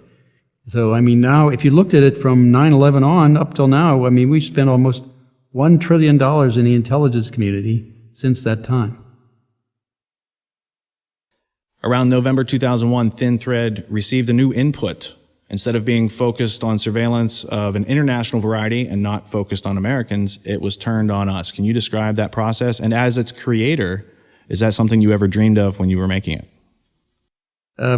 First of all, it wasn't called Thin Thread. That was a replicate. They replicated the code and called it Stellar Wind. Okay, that was the Stellar Wind program. Then they started inputting that data into that domestic data into that program. And the program simply looked at data and did what it was supposed to do with data, which is index and graph and pull things together and correlate them and manage them. That was what they. I mean, and all the things we had in Thin Thread that were to protect people and also monitor what people were doing with the data, they eliminated. They removed that from the software. So those restrictions were no longer involved in any of the processing. So that meant they took away any protections that anybody had, U.S. citizen or otherwise. So there were no protections at all then for anybody. But isn't it okay to take away our protection to give us security? No, because that's a violation of the constitutional rights of everybody, starting with the First Amendment, where you have the right to free association. By putting together the social network that you have in the phone network or the email network, that lays out everybody you're associated with. So the First Amendment doesn't say you have the right to association with anybody as long as NSA knows about it, or as long as the government knows about it. That's not the point. The point is the government was supposed to stay out of your affairs. these are your affairs. That's what the First Amendment was all about. That's what the Fourth Amendment primarily was about. And that's what the Constitution's about. Bill, can you discuss some of the atrocities committed by the United States government against its own people in relation to the loss of privacy?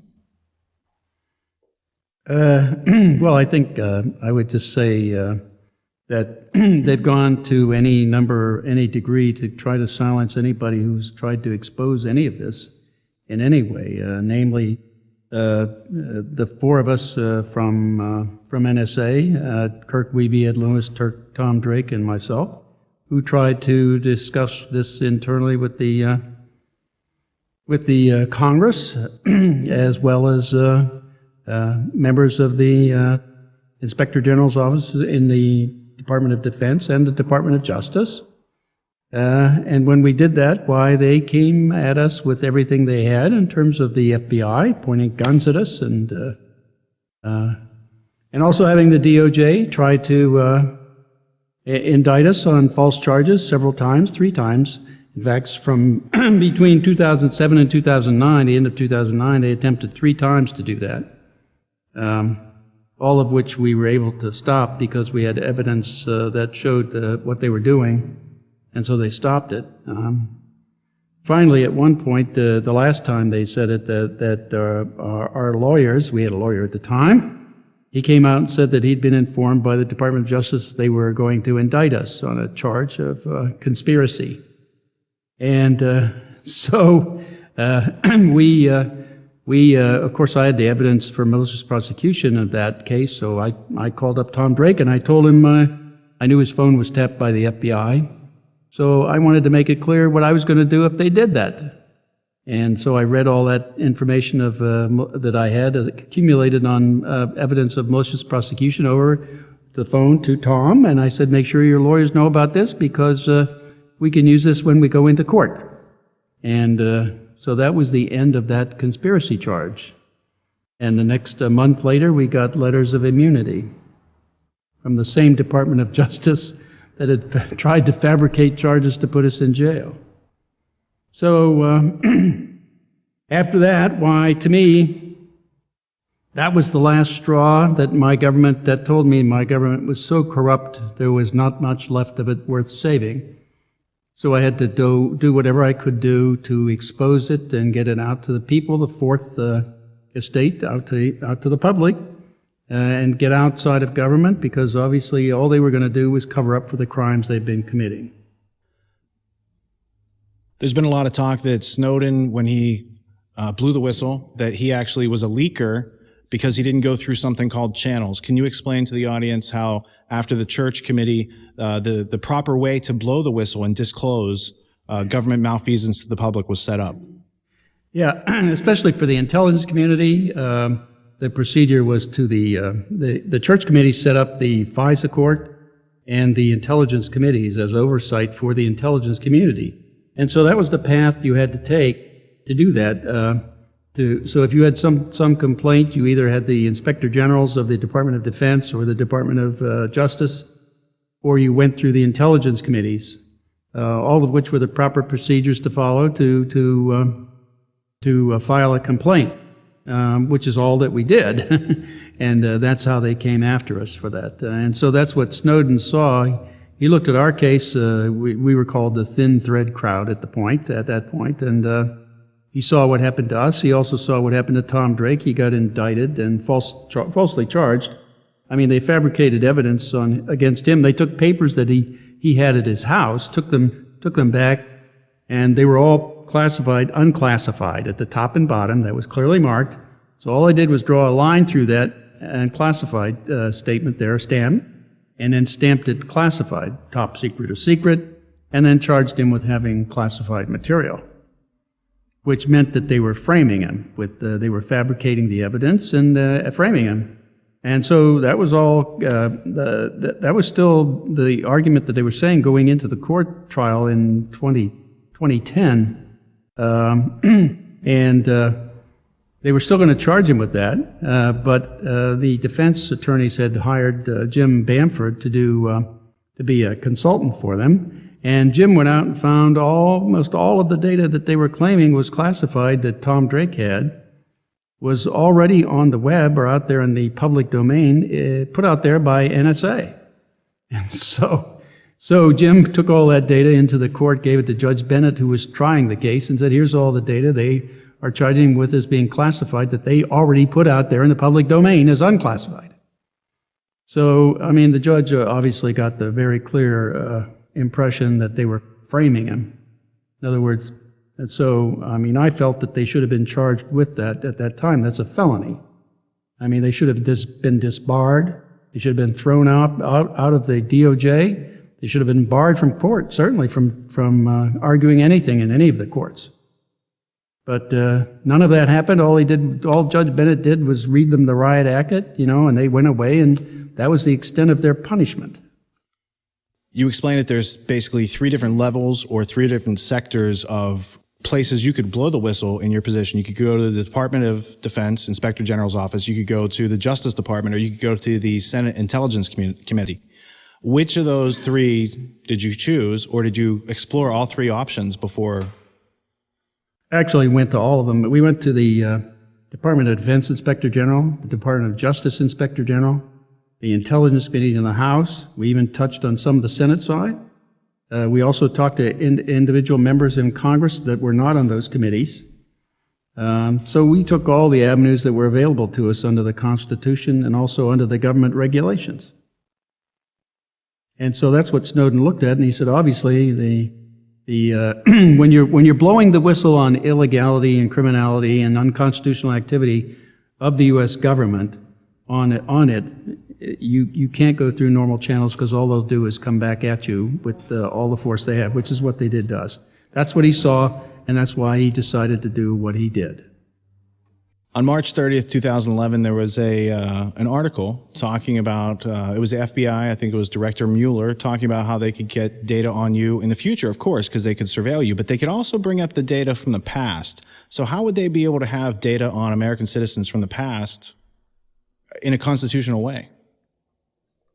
Well, they wouldn't, obviously, but what he was saying was he had set up a technology database with the Department of Defense, where he could make one query. With one query, he could get all past emails and all future ones as they came in on a person, which meant that he was tapping into the NSA database of collected data off the fiber optic lines of the internet and looking at all the stored emails that they had on a person, and then also putting them out there as a target so that anytime NSA collected any of that data, that it hit their target designator, it would forward it to the FBI. So that's the way they would get all past and all future emails as they came in. And it's blatantly unconstitutional, because it's a collection of everything on the fiber network, all the emails of everybody in the United States.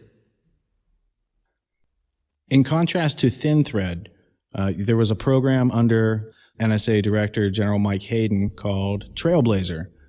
Can you compare and contrast the 2 programs, and how is Trailblazer adversely affecting the lives of American people? Well, Trailblazer is not affecting anything right now because it was a total failure. It didn't produce anything. But that was the program they wanted to use to justify spending all the money for volume, velocity, and variety of data in the digital age, and that was the one they trumped up the justification to get all the money to begin with. That's why they had to kill the program we were doing. Otherwise, they wouldn't have a justification to continue the Trailblazer program.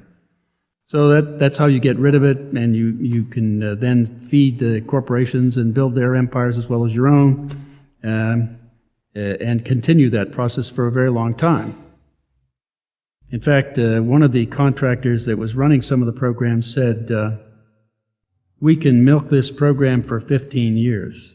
Well, they're pretty much coming up on the 15th year now, and they're still milking it. The people that were involved in your whistleblowing, the superiors who were violating the Constitution, were they aware that they were violating their oaths of office? Oh yeah, that's why they had to keep it secret.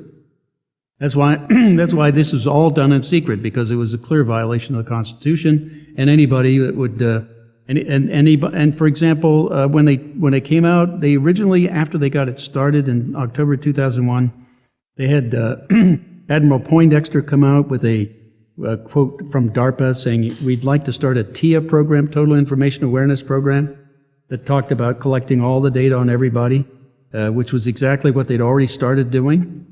And they sent him out basically to test the waters to see how the reaction would be to doing that kind of thing. And right away, Congress reacted. People did from around the country. They lobbied Congress to have it canceled and killed. And that's what happened to that. So Admiral Poindexter's program was terminated. They were unfunding the TIA program. What they didn't know was the TIA program was already running at NSA. And it just kept going and getting bigger from that point. They just that simply told them that they had to keep it secret, that they couldn't tell Congress and they couldn't tell the American public what they were doing. So they have to keep it all secret to continue it, and that's exactly the way they went. The NSA's general counsel at one point was quoted as saying that they don't even need content as long as they have metadata. What's the importance of metadata, and what can people do with it in a surveillance situation? Well, metadata is like it gives you the big picture of what you're doing. It shows your entire community of who you're interacting with and who you're dealing with in certain issues. If you're in a work environment, it has to do with your work. If you're at home, it has to do, or it does with your family. These are like subsets of your social network. And that shows you the involvement, the extent of involvement that you're involved in. For example, the IRS can look into that database and see if someone is involved with the Tea Party. Anybody in the country, they can check that out to see if they're involved with that Tea Party, because they've got all those relationships already tagged and labeled and filed. So it wouldn't be difficult at all to be able to see if they're involved and whether they can make that decision, like I'm sure the people in the IRS did, as to whether or not they wanted to slow roll or delay their getting 501c3 status, which is fundamentally what they did. So, I mean, these are the kinds of things you can do with that kind of data, and it's just a total subversion of the rights of everyone. Plus, it basically makes the entire population of the country feel that they're being watched all the time, which they are, but not physically. You know, that's the point.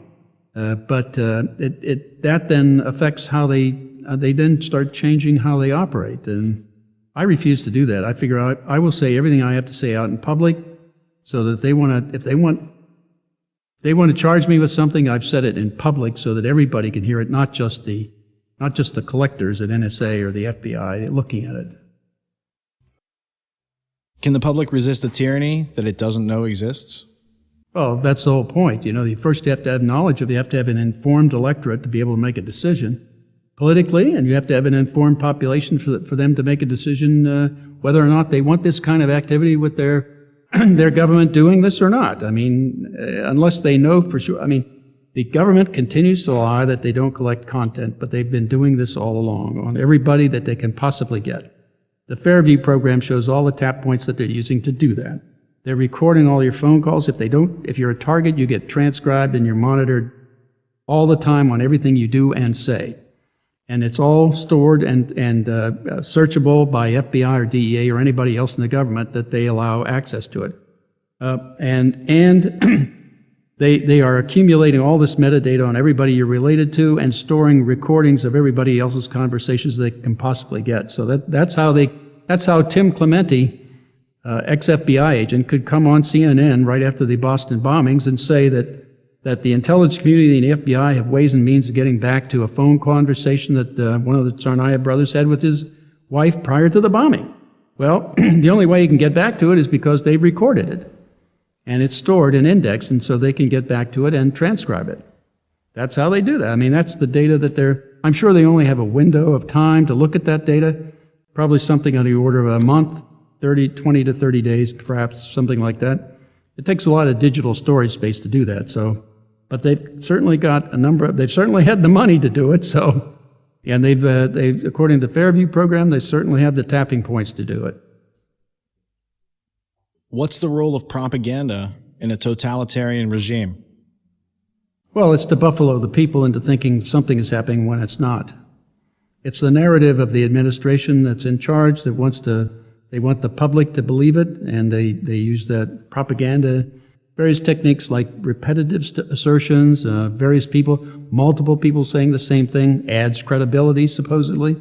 and whether or not it's people from the administration, people from Congress, or people from the courts, So getting people in multiple disciplines and multiple levels of the administration saying the same thing over and over and over again gets people over time thinking that that's really true, when in fact it's not.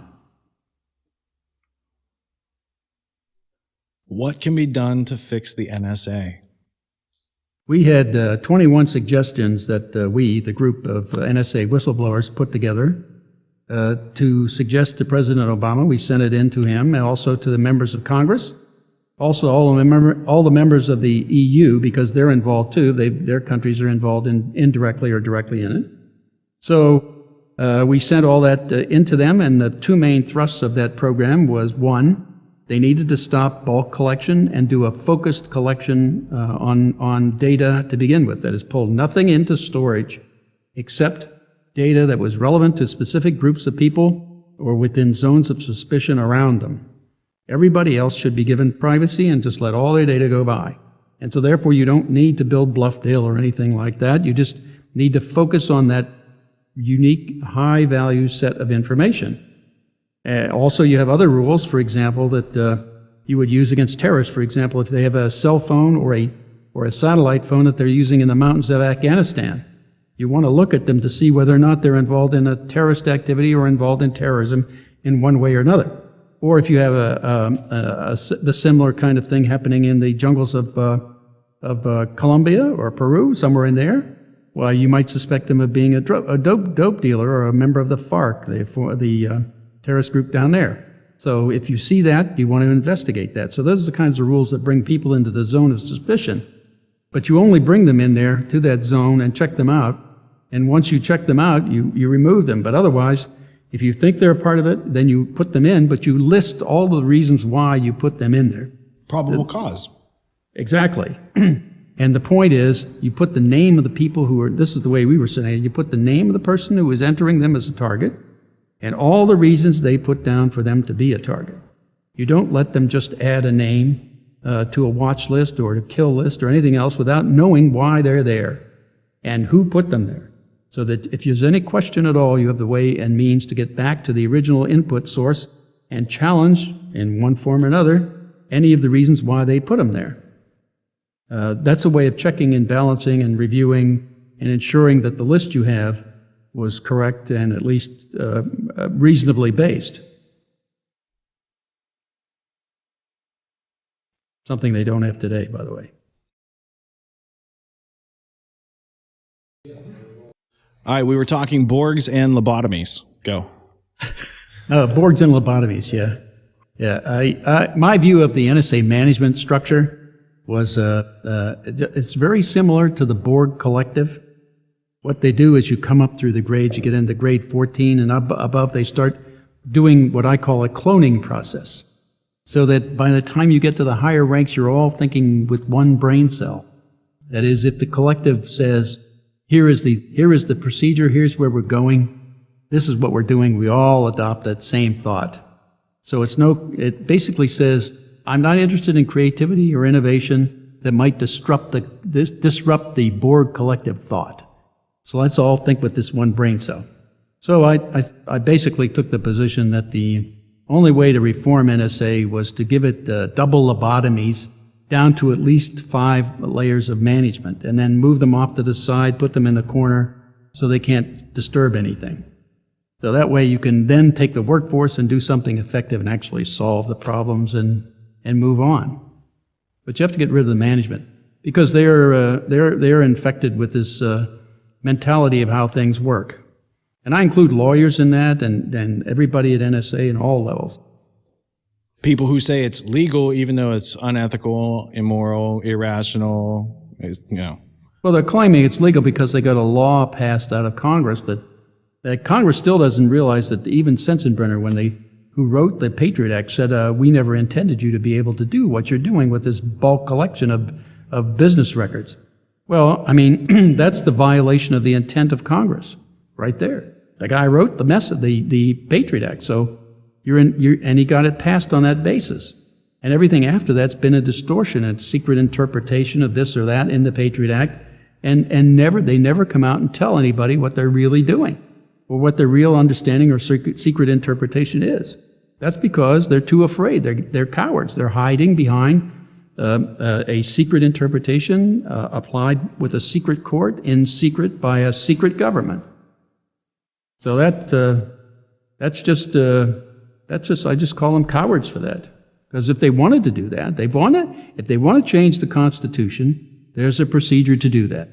You put a resolution, an amendment on the floor of the Congress, get the Congress to pass it, then you circulate it through the states and get 75% of the states to ratify it, then you've amended the Constitution. That's the proper way to do it. That's the way the Constitution says it's to be amended.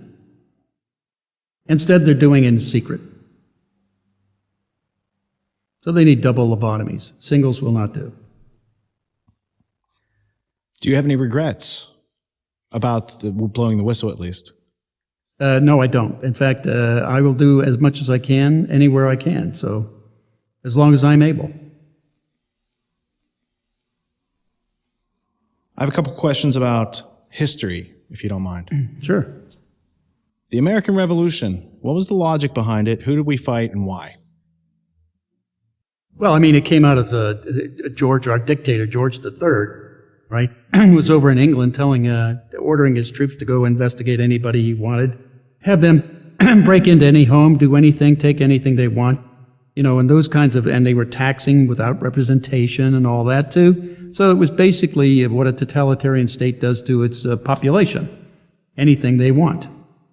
Right? So that was the fundamental reason. And then they had these general writs that they would give to the military, the British military, that they could go around and show at any house, anywhere, or any business, and go in and look around, take whatever they want. So that's a general writ, which turned into be a general warrant. That's why we created the Fourth Amendment to bar governments, even the central government, ours too, which is my primary concern, was that our government could not just have a general writ like the FISA court ordered with the Verizon transfer of data on 110 million plus U.S. citizens without being named or given probable cause or anything else.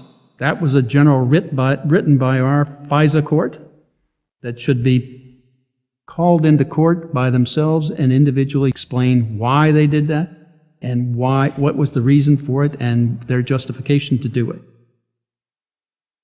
They need their day in court instead of doing everything in secret. NSA spying, how many laws are they breaking every day by doing this to us?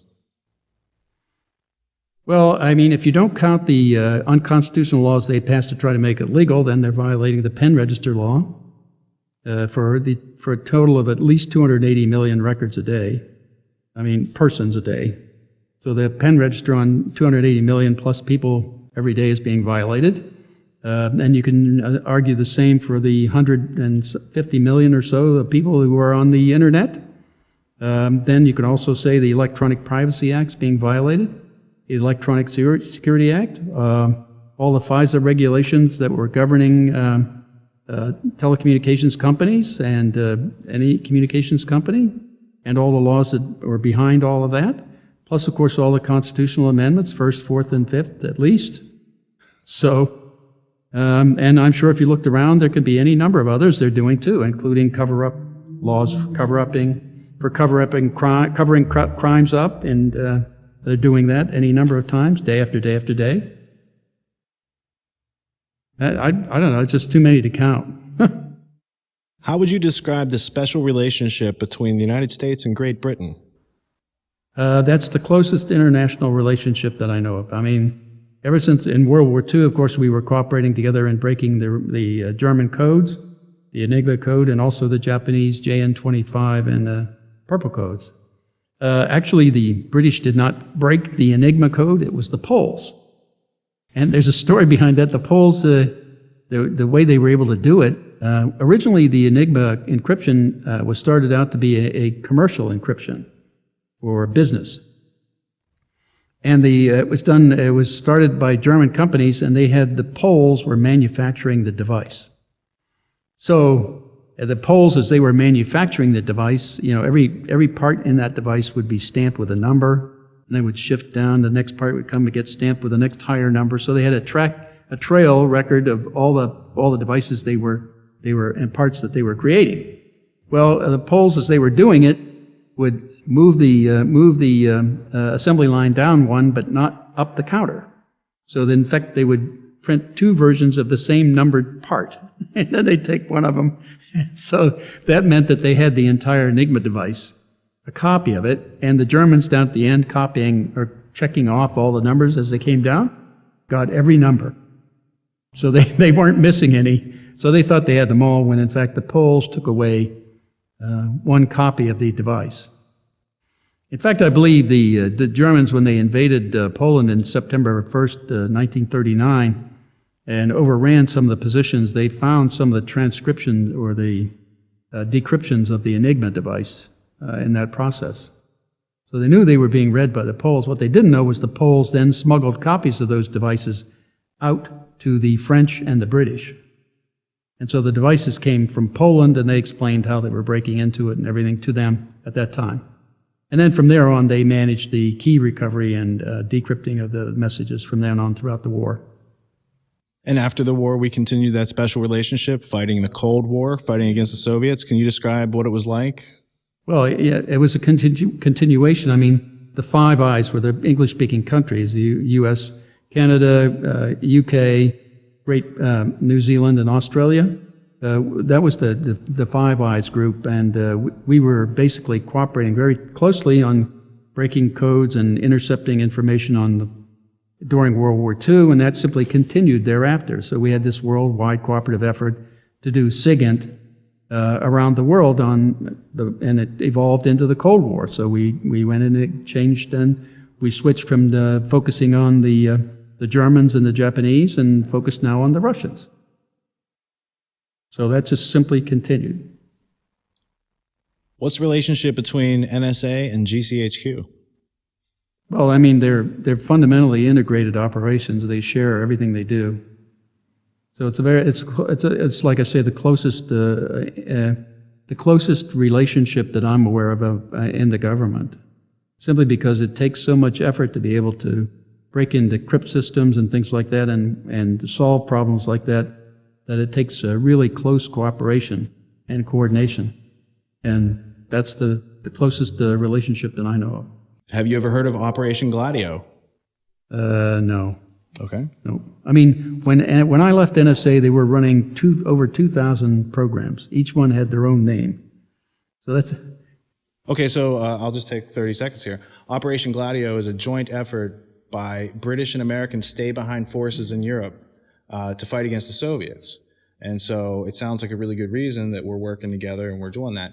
But Gladio later was morphed into, once there was a nuclear standoff in the mid-60s, it was morphed into a terrorist and black ops network, drug smuggling. And there's a whole, there's like 60-year history of this going on. It's trained by British, funded by Americans. It's a joint relationship that continued after World War II. So I didn't know if that had ever come on your radar. You mean smuggling dope? Well, the fact that there was an official way to use black budgets and tax dollars to have these terrorist forces to stir up events so that, it's Hegelian dialectic. Well, I mean, I know of some other cases like programs Watchtower, Pegasus, and Amadeus. Those were programs used during the Reagan administration, where the CIA ran programs to smuggle drugs into the United States, to sell it on the streets of the United States, get money from that, and use that money to buy guns for the Contras in Honduras and fighting in Nicaragua. So I knew they did that. They did similar things, I think, in the Golden Triangle when we were in Southeast Asia. CIA again was ran the planes smuggling the drugs. A continuity of the British East India Company's opium empire. I mean, it could very well be. I don't know. General Mike Hayden had a curious rise to power under George Bush the First. Could you describe that in relation to Iran-Contra and Poindexter and Pegasus, Watchtower, and Amadeus? I only found that out because I was watching a TV program, the drug war in the United States, the America's Drug War, something like that was the title of it, on PBS, I believe it was. And they were going through the drug war and who was involved, and They got into the Iran-Contra affair and how the CIA was smuggling drugs into the country, and how Admiral Poindexter, I think, took the fall for that. But as a part of his group on the National Security Council was Colonel Michael Hayden. And so I think he was kind of helpful at covering up the activity, as were all of the others involved in it, to cover it up and take the blame and take it away from George H.W. Bush, who was a vice president at the time, former chief of the CIA, who quite clearly, in my mind, got them to do the smuggling of the drugs to get money to finance get the money for guns for the Contras. So there's a direct connection there. So I think that's something that's never really been investigated or come out publicly either. So. How has Clapper, Hayden, and Keith Alexander deceived the American people with respect to destroying constitutional rights? Well, they keep lying about what the NSA has been doing. They don't come out and tell them what their secret interpretation is, so that permits them to do what they're doing. They don't come out. They're not honest on any of these fronts. They keep saying, "Well, we don't do content." Well, that's obviously false. Thomas Tam knew that from the DOJ. He could see the evidence of the FBI pulling in that data to use it to get warrants. So, I mean, that was clearly from warrantless wiretaps. So. And the FBI clearly had a warrantless wiretap on us prior to the raids they pulled in 2002. So they aren't being honest about any of that, but they're doing this on everybody. And Mueller testified to the Senate Judiciary Committee in March of 2011 that he had this database to use to get past emails and all future ones as they come in on a person. Well, that's coming out of the NSA collection, out of the Fairview program and other programs. So it's the consolidated databases they're putting together on U.S. citizens. Domestic spying. And they're not being honest about that. General Mike Hayden recently said that the NSA uses metadata to kill people. Yep. Is that an accurate statement? And if so, how is metadata used for the NSA to select their targets? And by targets, I'm assuming they're threats. And what are we a threat to, we the citizens of America? Well, first of all, to do targeting for the drone strikes or any other strike, they do GPS locations using cell phones and things like that, computers. So you can get the GPS coordinates for you. That's accurate enough for a drone strike. Then they can get lock on visually with the drone and then track you once they get that lock on and fire the missile. The problem is they don't verify the target. That is, I can give you my cell phone if I'm a target and say, why don't you take my cell phone and use it for a few days, you know? So you can be out there roaming around with my cell phone. They think you are me because of my attributes on that cell phone. And so if they're going to run a strike at that time, you get hit, I don't.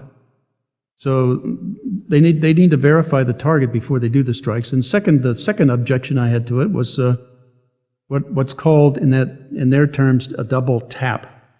A double tap means once you do a strike with a drone or with a gunship, like in the gunship murders in Iraq with where they killed all those people with the helicopter gunship standing off a mile or so, shooting without any problem. I mean, they said they thought they had guns, but they clearly didn't. I mean, I looked at the film too; they didn't have guns.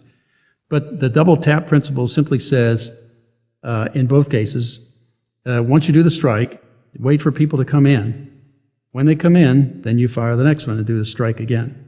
What it means, they have the basic assumption that anybody comes to help a terrorist, it must also be a terrorist, so kill them too. That's like that fellow who was driving along, saw this one fellow bleeding on the road, stopped, got out, tried to help him, put him in his car, take him to the hospital or something, and they shot him and his kids in the car. That's the same thing. I call that random slaughter.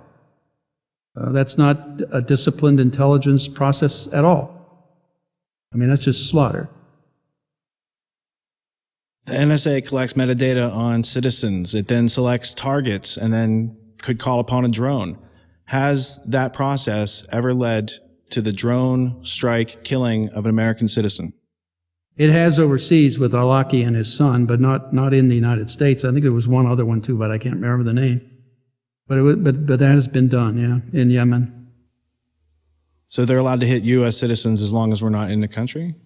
Well, that was the question that was asked of Attorney General, of the current Attorney General at one point in Congress. I can't remember, and it was Rand Paul who asked that question, I believe, trying to get an answer from him. And finally he did, I think, and he said that they would not do that inside the United States.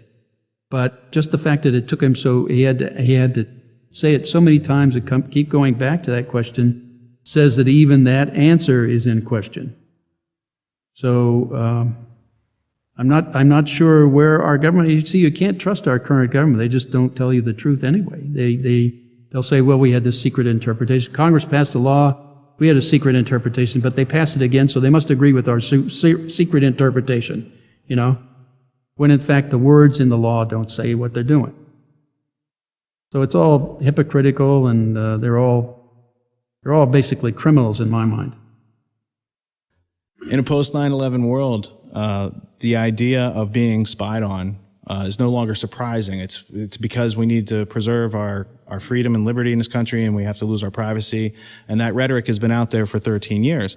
The Snowden leaks led to a lot more clarity with respect to what it means to live in this post 9/11 world. And NBC News recently published Inside the Mind of Edward Snowden with the headline, "Exclusive: Snowden docs show British spies used dirty tricks." And when you read into it, it's about this group called the Joint Threat Research Intelligence Group, or JTRIG, which is part of GCHQ. If you're familiar with JTRIG, could you tell me a little bit about it? I'm not, so I can't. But because that happened after I left, I mean, I haven't been there for 13 years. So a lot of water has gone under the. But I'm reading up on it on the Snowden material, but I don't have any firsthand knowledge of that. So one of the documents that was related to that was a GCHQ Five Eyes document that had a picture of a guy holding up a picture that said, "I'm not trying to impress you, but I'm Batman." And it was titled "The Art of Deception: Training a New Generation of Online Covert Operations." And again, this is something that's coming out of JTRIG and GCHQ in alliance with the NSA's programs, at least. So those were some of the things that I thought were interesting. I'm sure if you look into these types of things, they didn't happen when you were there, but I think you could see how the history that occurred while you were there has led into bigger and badder ways to spy on us in a more comprehensive manner. Yeah, well, that's a typical way that FBI would do entrapment procedures. They would try to entrap people by pretending to be who they weren't, and soliciting things. That's fundamentally how most of the cases that they say they've stopped have been stopped. I mean, it's people they solicit to do terrorism. When in fact the Leahy Committee, the Senate Judiciary Committee, querying the NSA, Alexander and all, said they started out saying, first of all, that the program, meaning the domestic spying program, prevented 56 terrorist attacks in the United States. And then when they were challenged by the committee over and over again, they finally boiled it down to one. And they said, well, we got this fellow who transferred $8,500 to Al-Shabaab in North Africa, and that was one that this program stopped. Well, if the one end is in North Africa, that's not a domestic collection issue. So the answer is really zero. So their claim that this prevents terrorist attacks is absolutely false. It has prevented zero. All it's done is given the FBI a treasure trove to look at for persecution or arresting anybody they want. That's what it's done. And that's the big user of it. And those are the people who aren't even monitored by the courts as to how they're using the data. It's all, if you've listened to all the rhetoric coming out of the administration, it's all about the analysts at NSA, when in fact they're not the real problem. The real problem is FBI and DEA and DHS and IRS.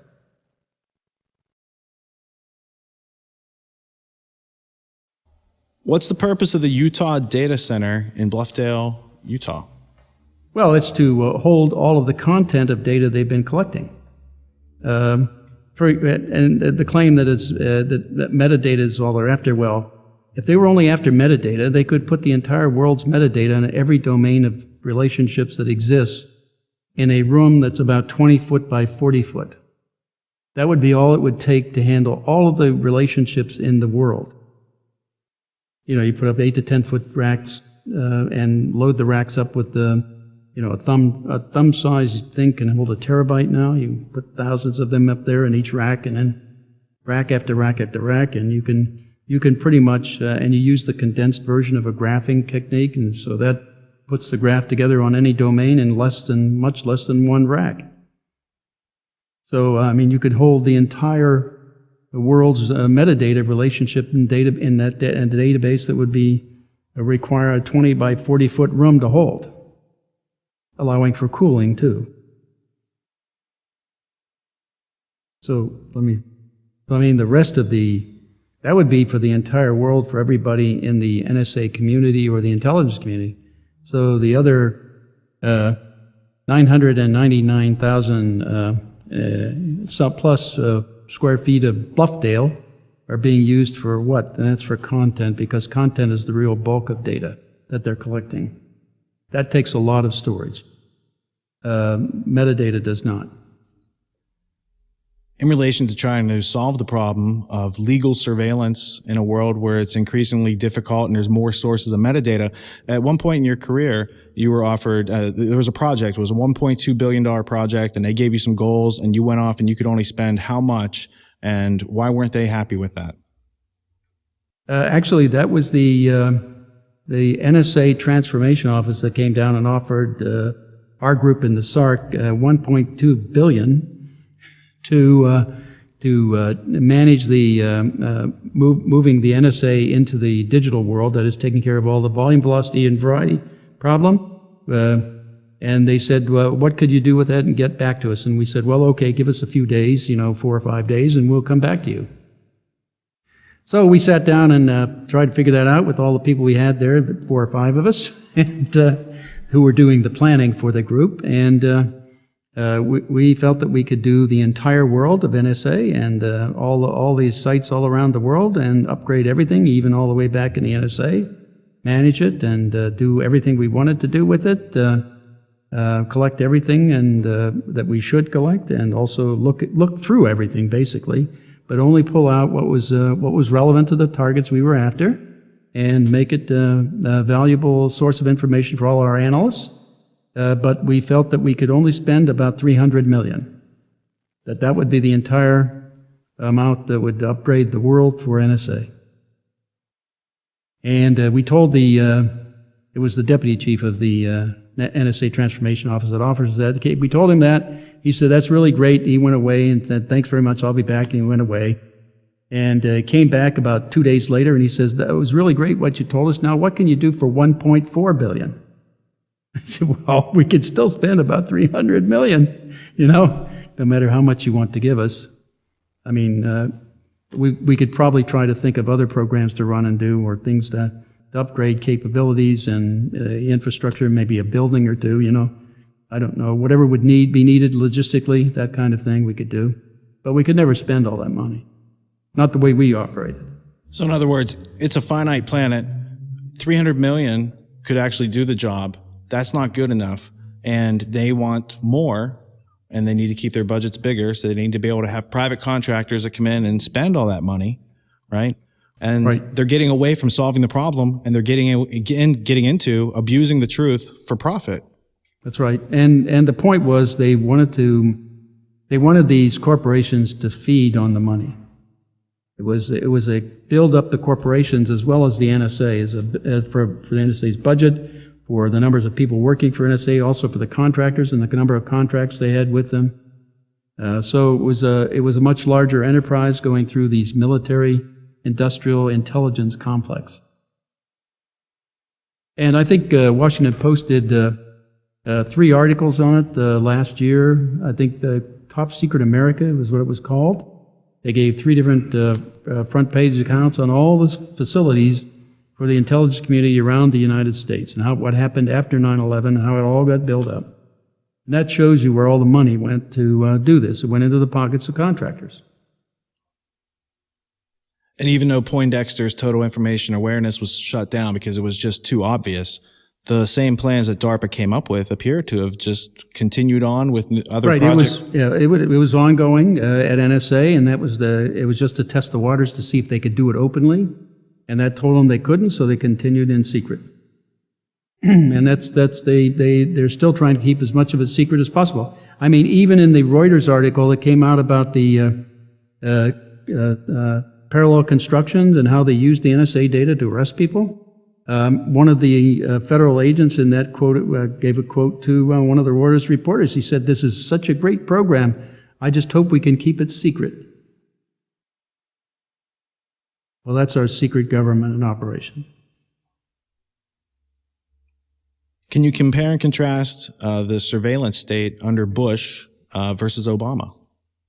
Yeah, it's only gotten worse under Obama. I mean, the expenditures are greater, the facilities are greater, the collection capability is greater. Everything's getting worse, and they're going after more and more data. They're going after Facebook. Treasure Map is the latest one. They're trying to map every device in the world that people use to communicate with, so that they can monitor it and where it is all throughout the day by day. So it's like having all the machine access code numbers and all of the phone numbers and all of the IP address, permanent IPs, as well as temporaries as they're used, or IMSI or TIMSI kind of combinations that they're used for phones.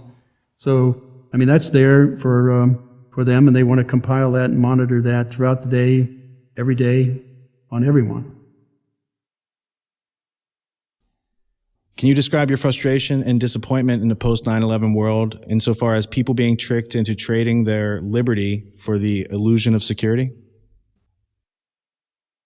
I guess my my frustration is why I couldn't get through to government, members of government in the House, Senate, or in the judiciary, or in the administration, or in the Inspector General's office, or anywhere, to actually start to realize what they were doing is stand up and say something against it openly.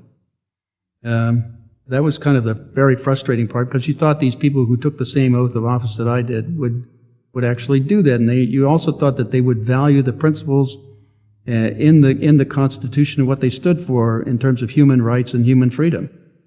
But they don't apparently care for that. I mean, it's more it becomes an issue of money, control, and power, and it's not a question of human rights anymore. So that's been the most frustrating part for me. I'm disappointed in that. I'm really more disappointed in the American public that they aren't more irritated. I mean, they're starting to get there, but it's taking a long time. They aren't. I guess not too many remember history, or not too many think of history. Well, I can understand the fact that we haven't had a totalitarian ruler here since George III, so about 240 years. Whereas the Germans, the Germans are really sensitive to this stuff. Why? Because they've got living memory of people who used to live under the Stasi, or people who used to live under, still some of them, under the Gestapo and the SS. They know firsthand what a totalitarian state is like to live under. And even a German couple told to Tom Drake when he was over there visiting one time, they said, we are in a post-fascist state. You're in a pre-fascist state and don't even know it. So I think the American public needs to wake up and start standing up and opposing this and firing bums in Washington that don't do the right thing by the Constitution. We need to fire them all. And you do that by voting, by the way. You were quoted in the past as saying, it's disgusting that all those people had to die. It's disgusting that our government did that. Yeah. Why is it disgusting? Because they had the way and means of preventing it. All they had to do was adopt it starting in January 2001, and these guys wouldn't have gotten to square one. Because all the data that they were using, they were communicating still, and it was all the evidence was there. And it was in the databases, they just couldn't get to it. Well, the program we had would have pulled it out immediately and shoved it in everybody's face, not just in NSA, but around the intelligence community, so they wouldn't have had a chance to miss it. In other words, no one person could ignore it anywhere in the system. It wasn't dependent on people to pick it out. So, I mean, that was the way to handle that. That would have stopped it almost immediately. I mean, those guys could never have landed in San Diego from Kuala Lumpur without us knowing it before they got off the plane. Actually, after they got on the plane, we know it. So So we should have been prepared immediately when they landed to follow them and map out the entire network of collaborating terrorists inside the country, just from that. Is it unreasonable to ask the question whether or not the NSA took a dive in order to take some money, grow their budget, grow their power, grow their empire? I think the emphasis was to ignore things that would be helpful, to promote the budget. That was the general trend, and I don't think any of them anticipated what would happen, but surely they could anticipate that they were making the country vulnerable in the process. That was easy to understand, and so they were willing to take that risk to get the money, which that's why I accuse them of trading the security of our people for money. In 1 to 2 sentences, what do you want the American people and people of the planet to know about how things are right now in the 21st century? What I see happening is the intelligence communities or agencies of the world are gaining too much influence over government, how governments operate. And this is moving really to a Stasi state, basically. And it's not just the United States, it's countries all around the world.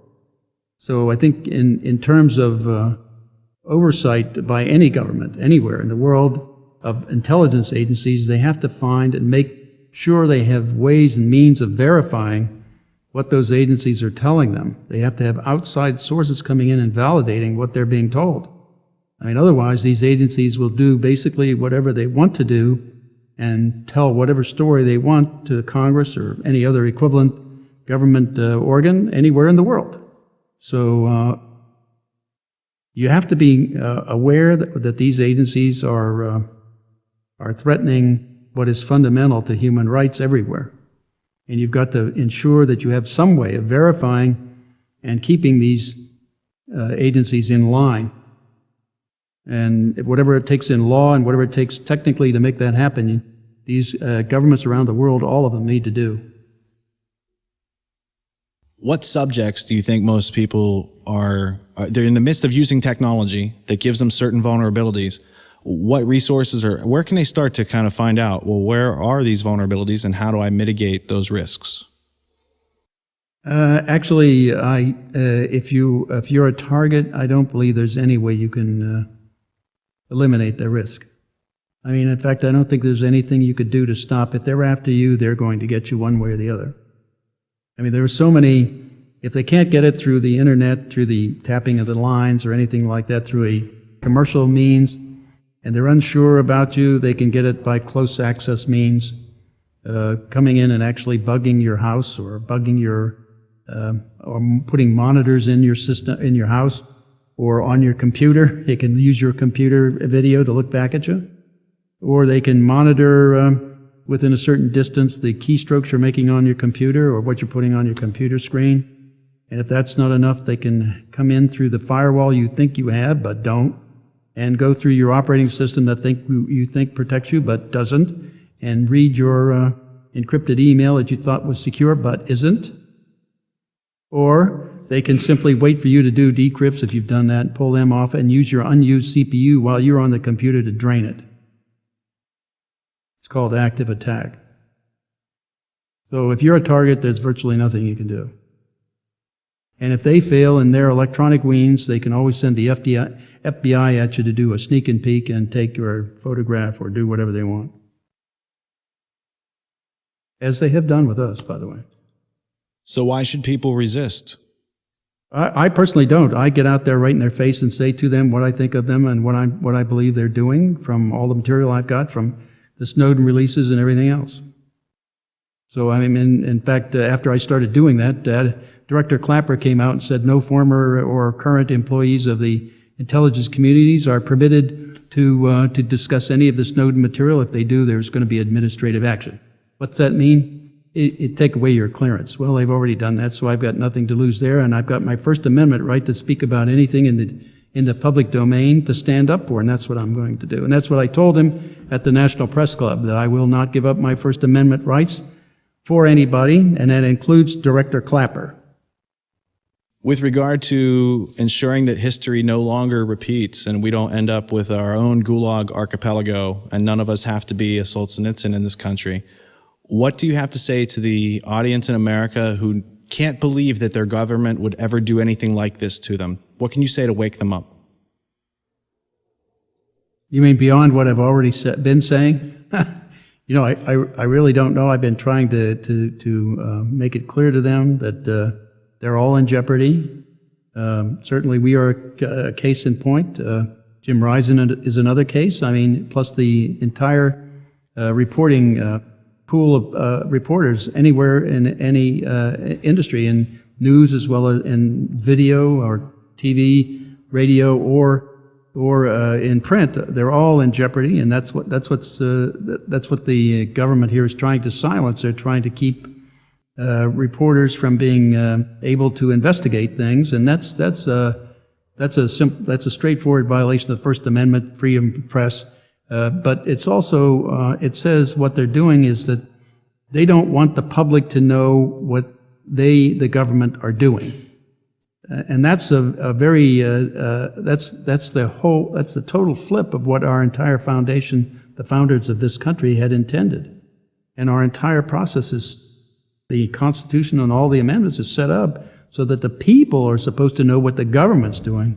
The government's not supposed to know what the people are doing unless they show probable cause and in a court of law. And that has all been scrapped. I mean, we're no longer abiding by that, and they don't have the courage to come out and say that. They don't have the courage to come out and say, this is what we're doing and we want your approval, public, to do it. You know, because it's just totally against all the founding principles of this country.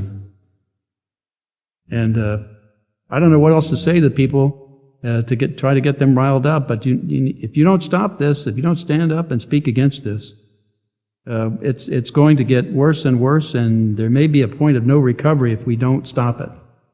And I'm not sure where that is, but certainly the things that they're doing, the things they're passing, like the NDAA Section 1021 to authorize them to take people off the street, incarcerate them without due process, the killing of people, U.S. citizens outside the country, the hesitation to say they wouldn't do it inside the country, and then kind of begrudgingly saying, no, we wouldn't do it. You know, I just don't trust that answer, and I just don't trust the government that we currently have or where it's going.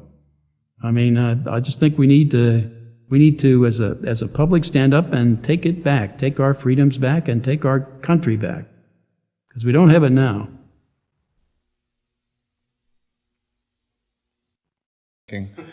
Bill, is there a question in your mind that I should have asked you that I didn't? I was going to email you and say, hey, no, I think after all these interviews, somebody didn't ask you a really good question. I want to ask that question, but I didn't want to send it because I didn't want to invite the NSA to comment.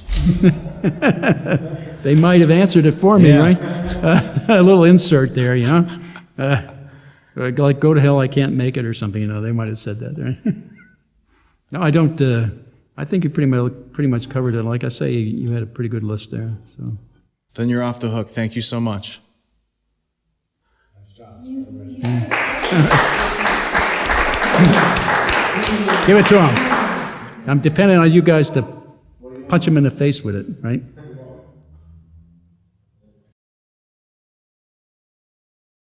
So that was the game they played. And that was the storytelling spinning that went on with Congress, too. Anytime they wanted to get money, they'd spin a story up and they'd say, here's the story we're going to tell. Everybody line up, this is the story. You know, ooh, I'd say, wait a minute, you know, there might be something, I don't want to do that. You know, you can't get in line. It's corporate uber alles. In fact, Hayden wrote a Durgram 87 about us, which I have a copy. I can send you one if you want.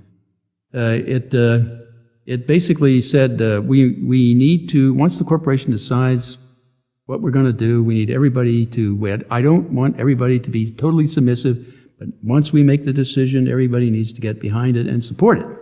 And we don't want anybody going off the corner doing anything different, you see. That's that single thought, corporate uber alles, board collective thinking.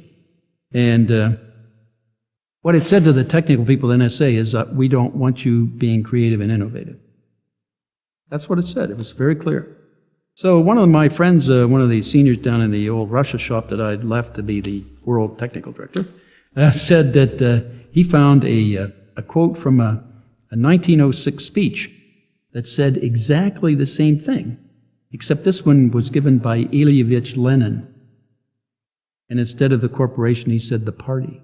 Otherwise, the words are identical. He was a little more crisper and clearer, but said exactly the same thing. Once the party decides, get behind the party decision.